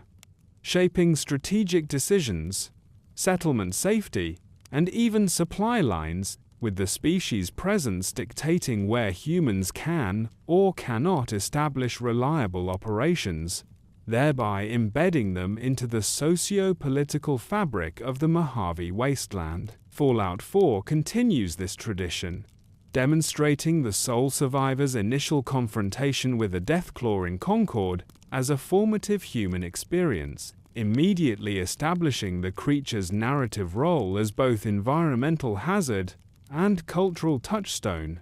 where human presence is challenged, tested, and frequently humbled by encounters that expose the limits of technology, armor, and conventional tactics. Here, human interaction is not limited to combat but extends to observation, survival, and exploitation. Quests such as The Devil's Due showcase the moral dimensions of human engagement, where players must decide whether to respect the Deathclaw's life cycle or pursue personal gain, reflecting canonical tensions between human curiosity, greed, and ethical responsibility when interacting with an apex predator capable of intelligent behavior. In Appalachia, as depicted in Fallout 76, human communities contend with Deathclaws not only as predators, but also as ecological forces, influencing the settlement patterns of Vault 76 dwellers,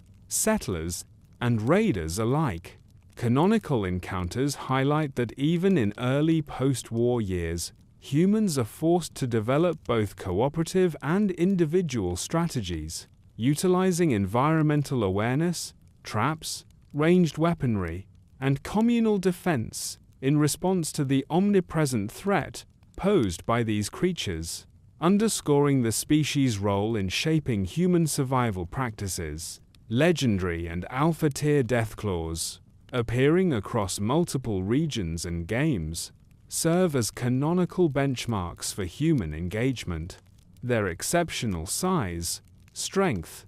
and aggression force factions and individual survivors to approach encounters with planning, coordination, and resource allocation, reinforcing the notion that Deathclaws are not simply monsters, but ecological authorities capable of dictating human behavior over entire regions. Across all canonical entries, humans have also sought to exploit Deathclaws, whether for sport, military research, or resource acquisition. Pre-war military projects sought to harness the species as weapons. The Enclave attempted to control and manipulate them, and in-game player options often include collecting eggs or capturing specimens, reflecting an enduring canonical theme that human ambition repeatedly collides with the independence and lethality of these creatures, often with fatal consequences. Moreover, The recurring narrative of Deathclaws influencing factional conflict,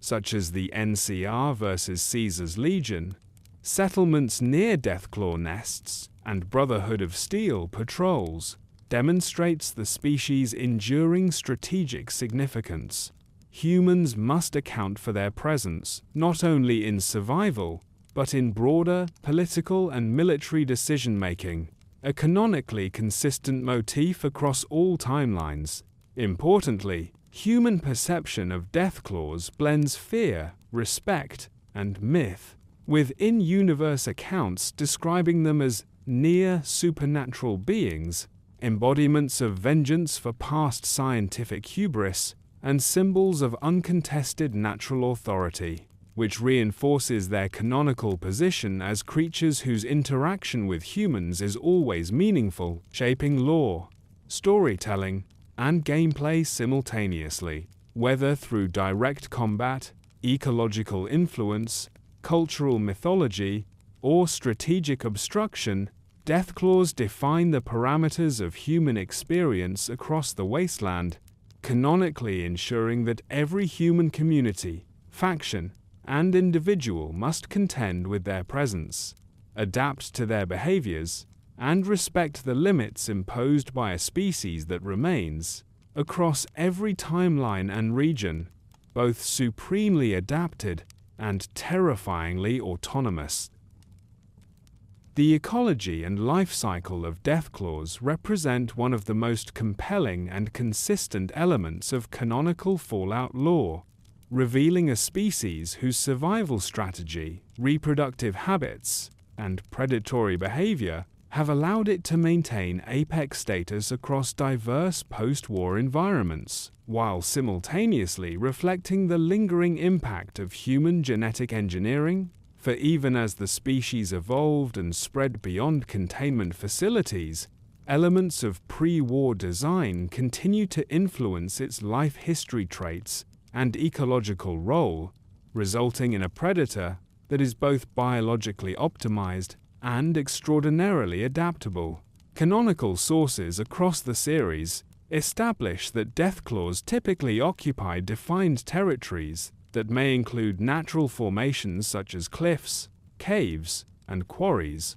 or post-war ruins repurposed into nests, with these areas carefully defended against both human intruders and rival predators, demonstrating territorial behavior that parallels both natural apex predators and engineered instinctual aggression designed for domination, while also accommodating the social needs of the species, particularly in variants where alpha males, mothers, or dominant individuals maintain control over colonies and regulate breeding, hunting, and defensive behavior.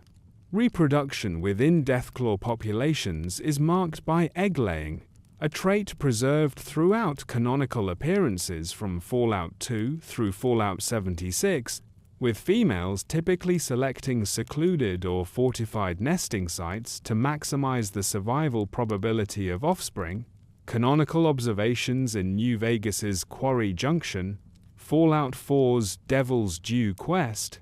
and Appalachia's forested regions in Fallout 76 indicate that parental protection is a consistent behavior, particularly with mothers guarding eggs or juveniles, suggesting evolved instincts for ensuring the continuation of genetically viable individuals, and in some regions, alpha males or dominant adults provide additional oversight of juveniles, creating hierarchical structures that facilitate coordinated predation and territory maintenance. Juvenile Deathclaws, while less powerful than adults, are nevertheless dangerous and quickly develop the physical attributes necessary for survival, including sharp claws, dense musculature, and instinctual aggression, and canonical accounts indicate that early life stages involve learning from encounters with older adults, honing ambush techniques, hunting strategies,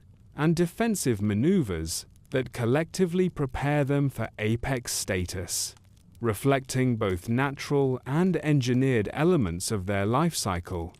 As juveniles mature,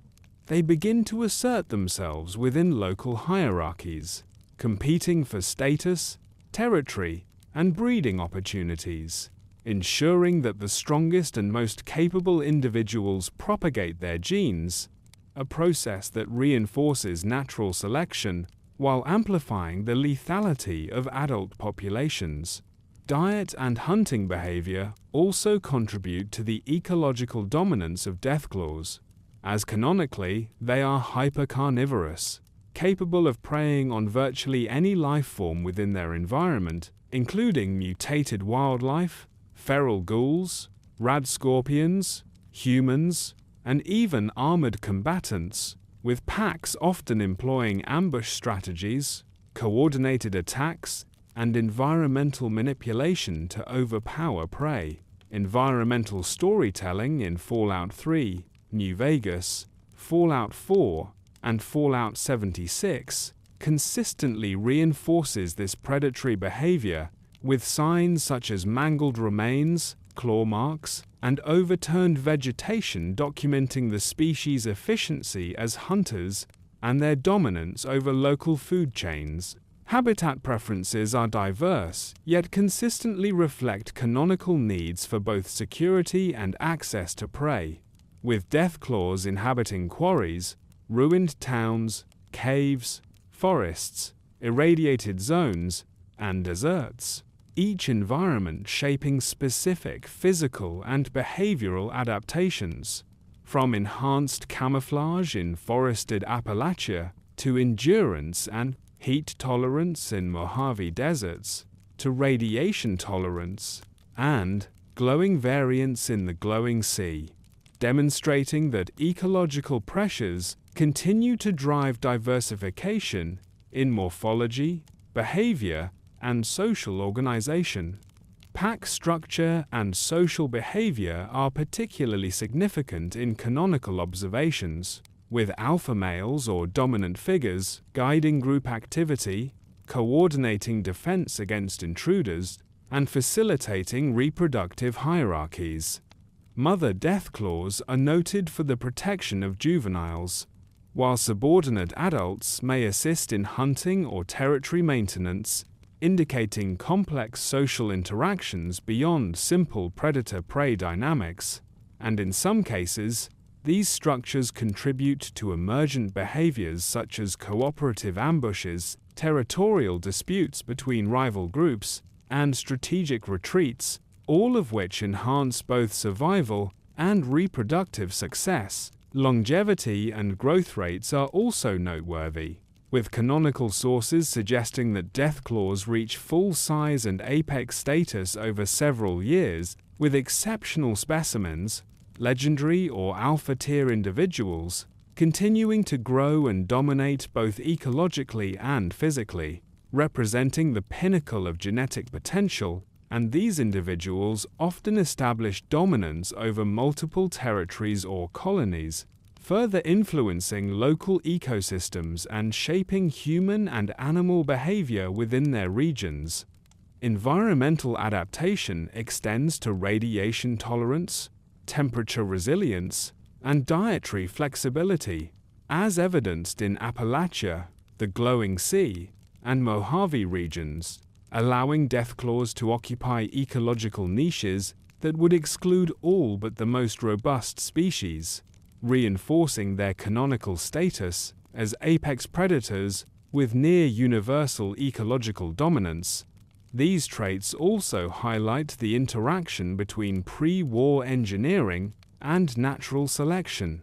as the species exhibits both designed aggression, musculature, and reflexes, and emergent adaptations arising from centuries of environmental pressures. Canonical evidence also emphasizes the interaction between Deathclaws and other apex species, demonstrating competition for territory and prey, including skirmishes with supermutants, large mutated insects, and other predators, which further refines their behavioral and physical traits and ensures that only the fittest individuals survive, maintaining the overall health and adaptability of populations. Across all canonical appearances, The life cycle, from egg to juvenile to mature apex predator, is deeply integrated with social structure, territoriality, hunting strategy, and environmental adaptation, resulting in a species capable of surviving and dominating across centuries, biomes, and human interventions. Whether in urban ruins, irradiated deserts, dense forests, or mountain ranges, this continuity underscores the canonical principle that Deathclaws are not static monsters, but dynamic, evolving organisms whose ecological role, reproductive success, and predatory behavior are both biologically optimized and narratively meaningful, reflecting the consequences of human engineering, the pressures of the post-war environment, and the enduring presence of apex predators in shaping the human experience. Ultimately, the ecology and life cycle of Deathclaws illustrate that they are simultaneously engineered weapons, evolutionary marvels, and ecological regulators whose survival strategies, social hierarchies, reproductive behaviors, and environmental adaptability have ensured their persistence, influence, and canonical significance across the entirety of the Fallout series, establishing them as one of the most formidable and enduring species in the post-apocalyptic world. Within the canon of the Fallout universe, Deathclaws are not merely apex predators, but pivotal factors in the strategic and tactical calculus of virtually every post-war faction, exerting profound influence on the outcomes of conflicts, settlement security, and territorial control, with their presence shaping factional behavior across the capital Wasteland, Mojave, Commonwealth, Appalachia, and beyond, as evidenced in gameplay, environmental storytelling, and in-universe lore. For the new California Republic, Deathclaws represented both a constant threat to expansion and an unexpected limiter of territorial ambition, with the Mojave's Quarry Junction serving as the most infamous example, where the NCR's military resources were insufficient to dislodge a colony of these predators, forcing careful route planning, supply adjustments, and reliance on local settlements for intelligence on patrol patterns, demonstrating that the species was capable of influencing the strategic calculus of a major political and military entity, and ensuring that their presence carried canonical weight far beyond isolated encounters, embedding them within the socio-political landscape of the Mojave. The Enclave, in their recurring role across Fallout 2, Fallout 3, and references within Fallout 4 and 76, utilized Deathclaws as experimental weapons and controlled instruments, with devices such as the Deathclaw control codes in Fallout 3 revealing attempts to integrate the species into militarized operations, thereby canonically establishing a direct link between human factional manipulation and the ongoing evolution, deployment, and containment of the species, with the unintended consequence that even after the Enclave's decline, feral Deathclaws continued to dominate regions once intended for control. The Brotherhood of Steel, by contrast, approached Deathclaws primarily as both a threat and a target for technological and tactical study, with patrols across the capital Wasteland, Mojave, and Commonwealth confronting them in strategic locations to secure artifacts, maintain settlement safety, and assert dominance over regions where the species' predatory capacity could disrupt human settlement or logistics, canonically illustrating the dual nature of Deathclaws as enemies to be overcome and specimens for study, reflecting the faction's broader ethos of preservation and technological acquisition in the face of post-war ecological and mutational challenges. Raiders and smaller human collectives also experience the influence of Deathclaws as both obstacle and opportunity, with encounters often resulting in significant casualties for unprepared raider bands, while simultaneously providing opportunities for the acquisition of rare materials from eggs, hides, or carcasses, canonically reinforcing the motif that human engagement with Deathclaws is a high-risk, high-reward endeavor, and that factions of any scale must adapt their tactics and strategies to account for the species' ecological dominance, physical power, and territorial control. In Fallout New Vegas, Deathclaw's presence at strategic locations directly impacts factional operations, such as the NCR's stalled expansion, Legion incursions, and independent settlements, emphasizing their canonical role as environmental regulators whose predatory behavior shapes not only the ecology but the politics of the Wasteland, forcing human factions to account for factors beyond conventional warfare, with Deathclaws effectively functioning as non-human power brokers whose existence constrains and dictates factional movement, settlement placement, and resource exploitation. Fallout 4 presents similar dynamics, with the Commonwealth's Deathclaws influencing settlements, Brotherhood operations, Minutemen outposts, and the player's strategic choices, especially in locations such as Concord, Swan Pond, and the Glowing Sea, where environmental hazards intersect with factional objectives, demonstrating that canonical factional planning cannot ignore the species' presence, and that the unpredictability of Deathclaws can disrupt even well-organized operations, necessitating careful reconnaissance, tactical deployment, and risk management. Appalachia, in Fallout 76, further exemplifies canonical patterns of Deathclaw influence on factional activity, with Vault 76 colonists, settlers, and raiders encountering the species as both ecological hazards and tactical obstacles in a region largely unclaimed by organized government or military authority, and world events featuring legendary or alpha Deathclaws reinforce the species' role in shaping emergent factional interaction, as human groups are forced to cooperate, compete, or retreat in response to the apex predator, underscoring canonical themes of ecological dominance shaping social and strategic human behavior. Across all games, Deathclaws' impact on factional conflicts consistently demonstrates three canonical principles. First, that the species is capable of independently altering the balance of power between human entities. Second, that they are resilient to conventional human military tactics, necessitating adaptive strategies, technology, and often collective effort.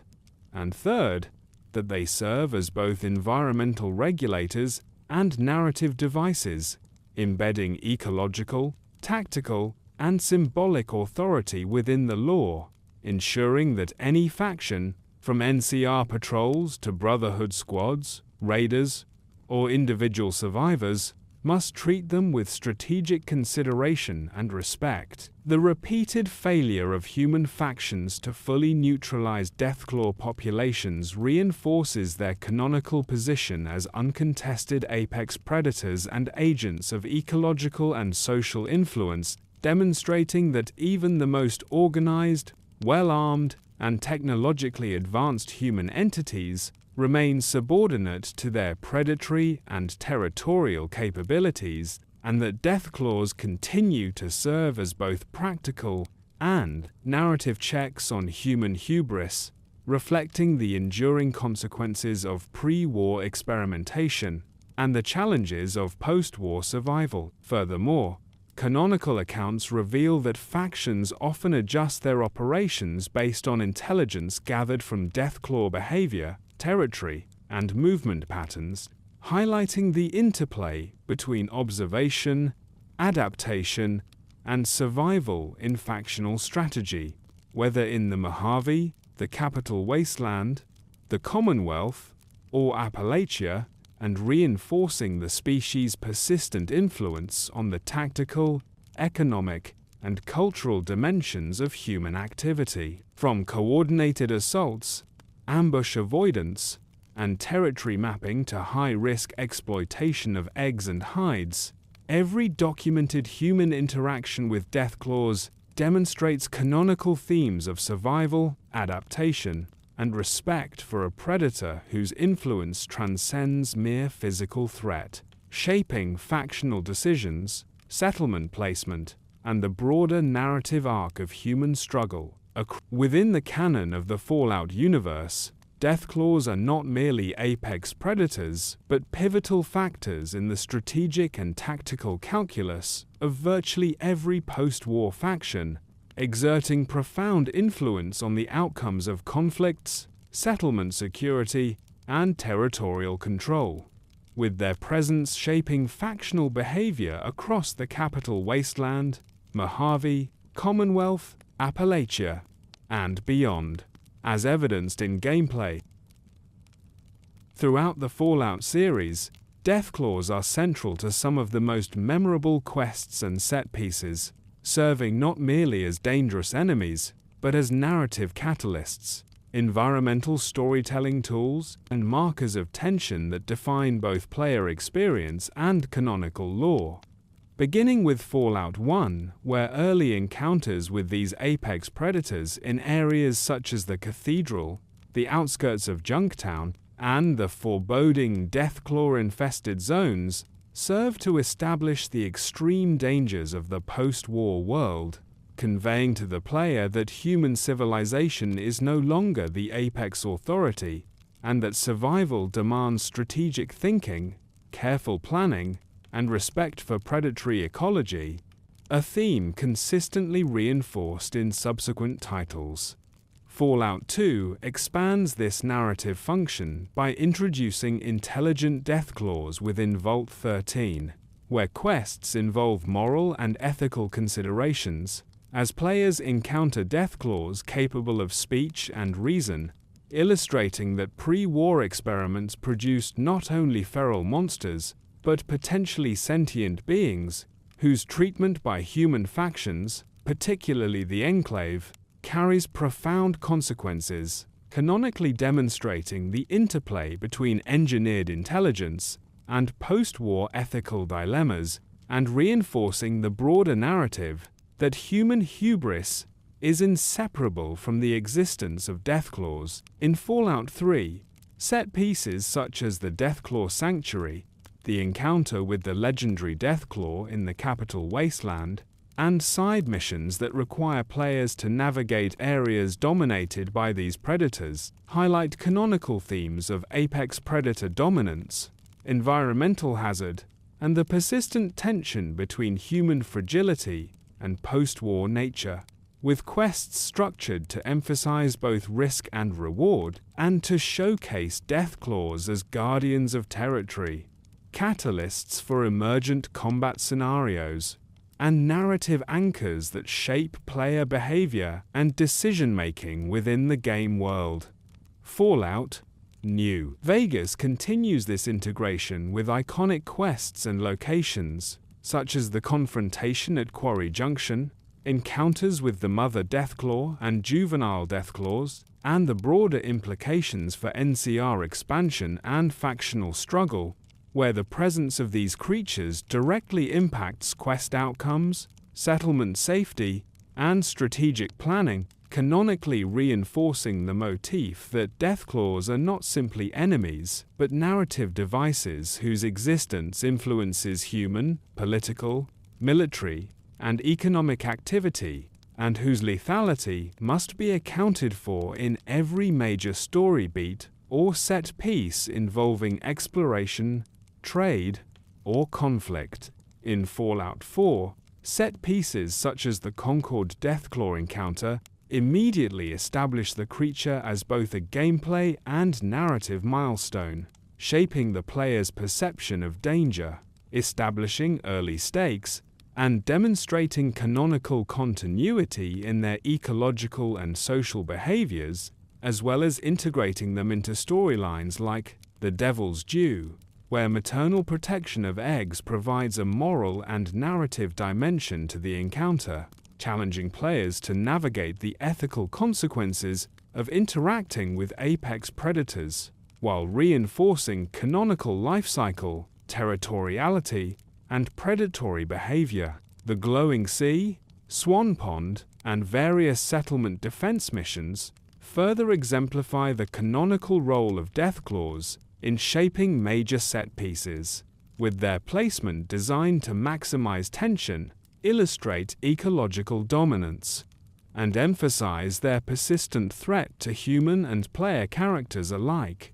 underscoring the narrative principle that Deathclaws act as living, reactive entities within the game world rather than static obstacles, and that their presence carries both environmental and story weight, affecting how missions unfold, how settlements are approached, and how factions respond to territorial incursions. In Appalachia, Fallout 76 integrates Deathclaws into public events, legendary and alpha encounters, and world events that involve multiple players and emergent conflict, ensuring that their canonical significance extends beyond single-player narrative into shared survival and strategic collaboration, illustrating the species' ability to influence player behavior, factional organization, and resource allocation, and reinforcing the broader lore that Deathclaws are apex predators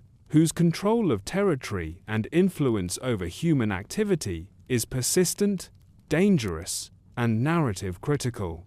Canonical set pieces often combine environmental storytelling with behavioral realism, such as nests marked with eggs, claw-scarred terrain, and evidence of hunts, which contextualize quest encounters and reinforce the biological and ecological continuity of the species, providing players with a sense of living ecosystems that are both dangerous and narratively integrated, and emphasizing that Deathclaws are not merely obstacles but central components of the world's history, culture, and ongoing evolution. Legendary Deathclaw encounters, appearing across multiple titles, serve as climactic set pieces that encapsulate the canonical principles of apex predation, territoriality, and evolutionary adaptation, forcing players and factions to confront the extreme end of the species' potential,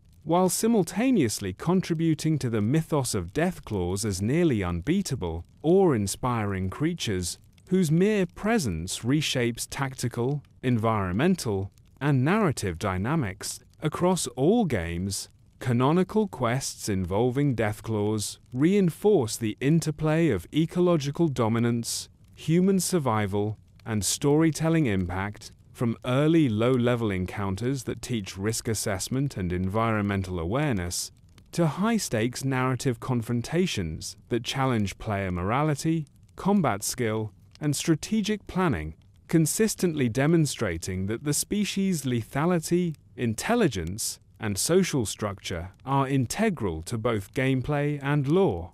The narrative integration of Deathclaws in major quests and set pieces also underscores a recurring canonical theme. The consequences of pre-war experimentation, human hubris, and post-war survival are inseparable, and every encounter with these creatures carries implicit and explicit lessons about respect for apex predators, understanding environmental limitations, and navigating the moral and practical challenges of interacting with a world in which human dominance is no longer assured. From Vault 13 to Concord, Quarry Junction to the Glowing Sea, Appalachia's forests to Mojave deserts, Deathclaws consistently serve as narrative keystones within major quests and set pieces, canonically reinforcing their ecological, tactical, and mythological significance, shaping the player's journey, influencing factional behavior, and ensuring that each encounter resonates with the enduring lore of a species whose survival, intelligence, and lethality continue to define the post-war world. Within the expansive Fallout universe, Deathclaws occupy a unique position not only as apex predators and engineered weapons, but as enduring symbols within both post-war popular culture and the mythology of in-universe societies, where they are simultaneously feared, respected, and mythologized across multiple regions and generations, with survivors, settlers, and factions constructing narratives, folklore, and cautionary tales that codify the species' power, unpredictability, and symbolic resonance. From the earliest references in Fallout 1, where caravans and wastelanders speak of Deathclaws in hushed tones, warning newcomers of their ferocity, to Fallout 2's moralized accounts of intelligent Deathclaws who once coexisted peacefully in Vault 13, the canonical evidence consistently portrays the creatures as both real threats and narrative devices, their presence inspiring oral histories, written records, and superstitious reverence among human communities. In the capital Wasteland, Fallout 3 exemplifies this cultural mythology through environmental storytelling, in-game dialogue, and holotapes recounting tales of Deathclaw attacks, legendary survivors, and the mysterious behavior of Alpha and Mother Deathclaws, reinforcing the canonical notion that these creatures are woven into the consciousness of human populations as symbols of danger, survival, and the uncontrollable power of the post-war world, while also serving as cautionary reminders of humanity's failed attempts to control genetic engineering and the unintended consequences of pre-war ambition. Fallout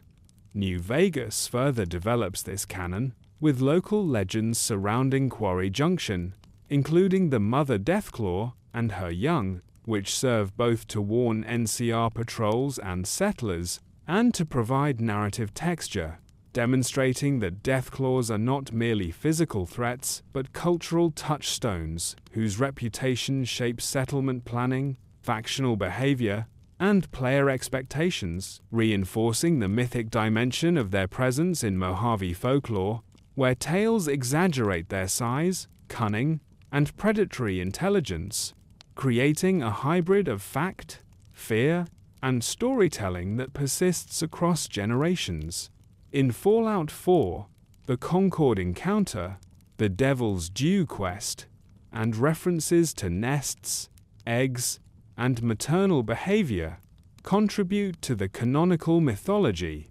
positioning Deathclaws as almost legendary beings within the Commonwealth, feared for their raw strength, revered for their dominance over territory, and respected for the intelligence and social structures implied by their protective behavior, with environmental cues such as claw marks, remains of prey, and disturbed terrain reinforcing these narratives and embedding them deeply into the cultural memory of survivors. Appalachia in Fallout 76 expands this canon into a communal and public realm, where Deathclaws become central to shared myths and local stories, often featuring legendary or alpha variants whose exceptional size and aggression elevate them to near mythical status, inspiring both fear and fascination among players and in-universe characters alike, while world events, questlines, and player interactions reinforce the species' mythological significance, demonstrating that Deathclaws are more than mere predators. They are symbols of the enduring, untamable forces of nature in a world shaped by nuclear catastrophe and human hubris. Holotapes, in-game books, and NPC dialogue consistently contribute to this mythology, chronicling encounters, survival stories, and local legends that amplify the canonical perception of Deathclaws as nearly supernatural entities, creatures whose intelligence, predatory skill, and social behaviors elevate them beyond ordinary mutated wildlife. while also serving as narrative cautionary tales about the dangers of experimentation and the unpredictability of post-war evolution. Across all regions, from the Mojave to the capital Wasteland,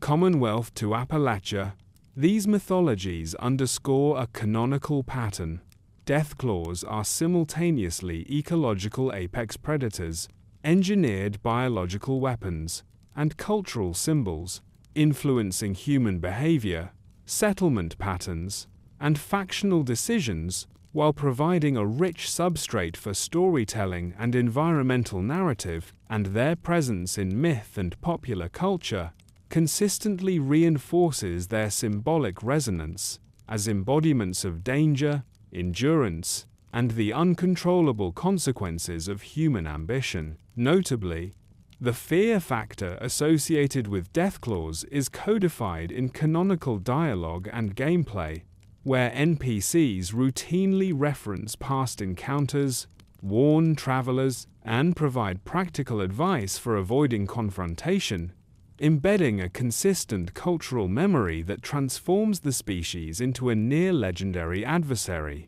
while environmental cues such as nests, bones, and claw-marked structures visually reinforce the narrative, creating a multi-layered mythology that merges lived experience, anecdotal evidence, and in-world media into a coherent, canonical representation of the species as both real and mythic. In Fallout 76, Appalachia's version of this mythology is reinforced through public event design, world building, and player interaction, where the presence of legendary and alpha Deathclaws is both a gameplay challenge and a storytelling mechanism, demonstrating that canonical recognition of these creatures as apex predators is inseparable from their function as cultural icons, shaping community behavior, cooperative strategies, and interplayer storytelling, while also echoing pre-war intentions for their design. A species that is physically dominant, strategically intelligent, and capable of inspiring awe, fear, and respect. This interplay between ecological reality and mythological perception underscores a consistent canonical theme across all Fallout titles. Deathclaws are emblematic of the intersection between human ambition, environmental adaptation, and post-war survival, embodying lessons about respect for nature, consequences of genetic engineering, and the persistence of fear as a cultural mechanism for survival, ensuring that they occupy a central role in the popular consciousness of wasteland societies. From holotapes detailing historical encounters to oral traditions among settlers, from caravan warnings to factional intelligence reports, the mythos surrounding Deathclaws serves multiple canonical purposes. It informs gameplay, enhances world building, provides moral and strategic lessons, and reinforces the species' role as both predator and symbol, consolidating their reputation across generations, geographies, and titles, making them one of the most enduring and universally recognized creatures within the Fallout universe. Ultimately, Deathclaw's integration into popular culture and in-universe mythology canonically demonstrates that they are not merely monsters, but apex predators whose presence defines human perception, shapes survival strategy, and embodies the broader narrative themes of Fallout, including the consequences of pre-war experimentation, the persistence of post-war danger, and the complex interplay between human civilization and a world reclaimed by mutated and evolved life, ensuring that their mythic status remains as potent and compelling as their lethal physical presence. The legacy and evolution of Deathclaws within the Fallout universe represent the culmination of centuries of human intervention, post-war adaptation, and ecological dominance, establishing them as both a cautionary symbol of genetic manipulation and a living testament to evolutionary resilience, with their canonical development traced from pre-war laboratories. through the irradiated landscapes of the capital Wasteland, Mojave Desert, Commonwealth, Appalachia, and beyond, revealing a species that has continuously adapted to changing environments, diversified into numerous subspecies, and exerted an enduring influence over human civilization and post-apocalyptic ecosystems, originally conceived by the Forced Evolutionary Virus program and refined by pre-war scientists with military ambitions in mind. Deathclaws were designed for speed, strength, reflexes, and lethality, traits which allowed them to dominate both controlled experimental environments and, later, the wilds of post-nuclear America, and this engineered foundation provided the baseline for all subsequent evolutionary trajectories, which were then further shaped by natural selection in diverse and often harsh environments. Canonically, their evolution manifests in numerous regional adaptations and subspecies, the standard feral forms of Fallout 1 and 2, the intelligent Vault 13 Deathclaws, the Mojave Desert variants including the legendary and Mother Deathclaws, the Commonwealth adaptations in Fallout 4, and the forested and mountainous Appalachian forms in Fallout 76, each representing a unique intersection of engineered traits and environmental pressures,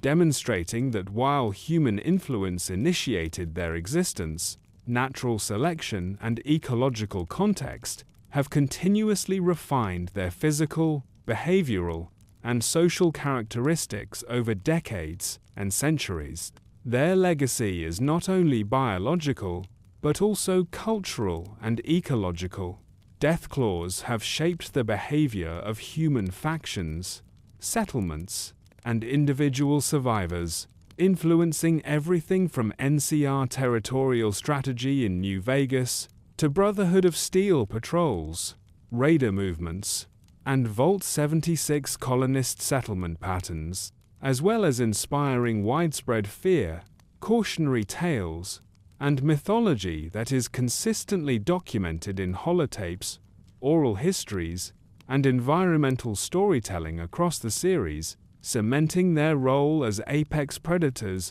whose presence regulates the distribution of life and human activity alike. Reproductive strategies, life cycle patterns, and social hierarchies further contribute to their legacy, with alpha males, dominant females, and cooperative hunting strategies, ensuring the survival of strong, fit individuals while enabling populations to thrive in otherwise hostile environments. From irradiated zones to dense forests and mountain ranges, reinforcing canonical continuity that emphasizes both the engineered and natural aspects of their biology. Canonical references consistently highlight their adaptability, radiation, resistance, and glowing variants in the glowing sea, forest camouflage, and pack coordination in Appalachia, desert endurance and thermal regulation in the Mojave, and behavioral intelligence in urban and ruined environments such as the capital Wasteland and Concord, all of which underscore the species' capacity to respond to environmental pressures while retaining the lethal baseline traits instilled by pre-war experimentation. The persistence of Deathclaws across multiple timelines and geographies also reinforces their symbolic legacy as embodiments of human hubris and the uncontrollable consequences of technological and genetic ambition, as their existence is a direct outcome of human experimentation, yet continues largely independent of human control, demonstrating that apex predators, once created or released into the environment, can shape ecological and cultural realities for centuries, and that the post-war world remains a domain where engineered and evolved life forms dictate the boundaries of human survival. In addition, canonical evidence emphasizes their continued evolutionary potential, as regional isolation, environmental pressures, and genetic variability have produced exceptional specimens such as legendary or alpha Deathclaws, that dominate their territories and influence surrounding ecosystems, illustrating that evolution is ongoing and that the species' trajectory continues to be shaped by both inherited engineered traits and emergent adaptive responses, resulting in populations that are not only physically formidable but behaviorally sophisticated, socially organized, and ecologically dominant. Their ecological impact reinforces this legacy, as Deathclaws function as apex predators, regulating populations of mutated wildlife, feral ghouls, rad scorpions, and other species, ensuring ecological balance within their territories, shaping the composition of ecosystems, and indirectly influencing human settlement patterns, resource access, and factional operations, all of which canonically confirms that their survival and evolution are intertwined with both biological and cultural systems in the Fallout universe. Furthermore, their symbolic and narrative legacy is amplified through popular culture within the game world, with holotapes, stories, NPC dialogue, and environmental cues, transforming Deathclaws into figures of legend, caution, and awe, reinforcing canonical themes of survival, respect for apex predators, and the consequences of human overreach, while also providing continuity across game titles and regional settings that maintains their status as one of the most iconic and enduring creatures in the franchise. Ultimately, the legacy and evolution of Deathclaws synthesize their roles as engineered super predators, naturally evolving apex species, cultural icons, and ecological regulators, demonstrating that across centuries, geographies, and game titles, they have persisted as dynamic, adaptive, and formidable forces whose biological traits, social behaviors, and cultural significance ensure that their canonical impact on both the post-war world and the player's understanding of it remains unparalleled, affirming their place not merely as monsters to be feared, but as enduring symbols of the complex interplay between human ambition, environmental adaptation, and the inexorable forces of survival and evolution in the Fallout universe.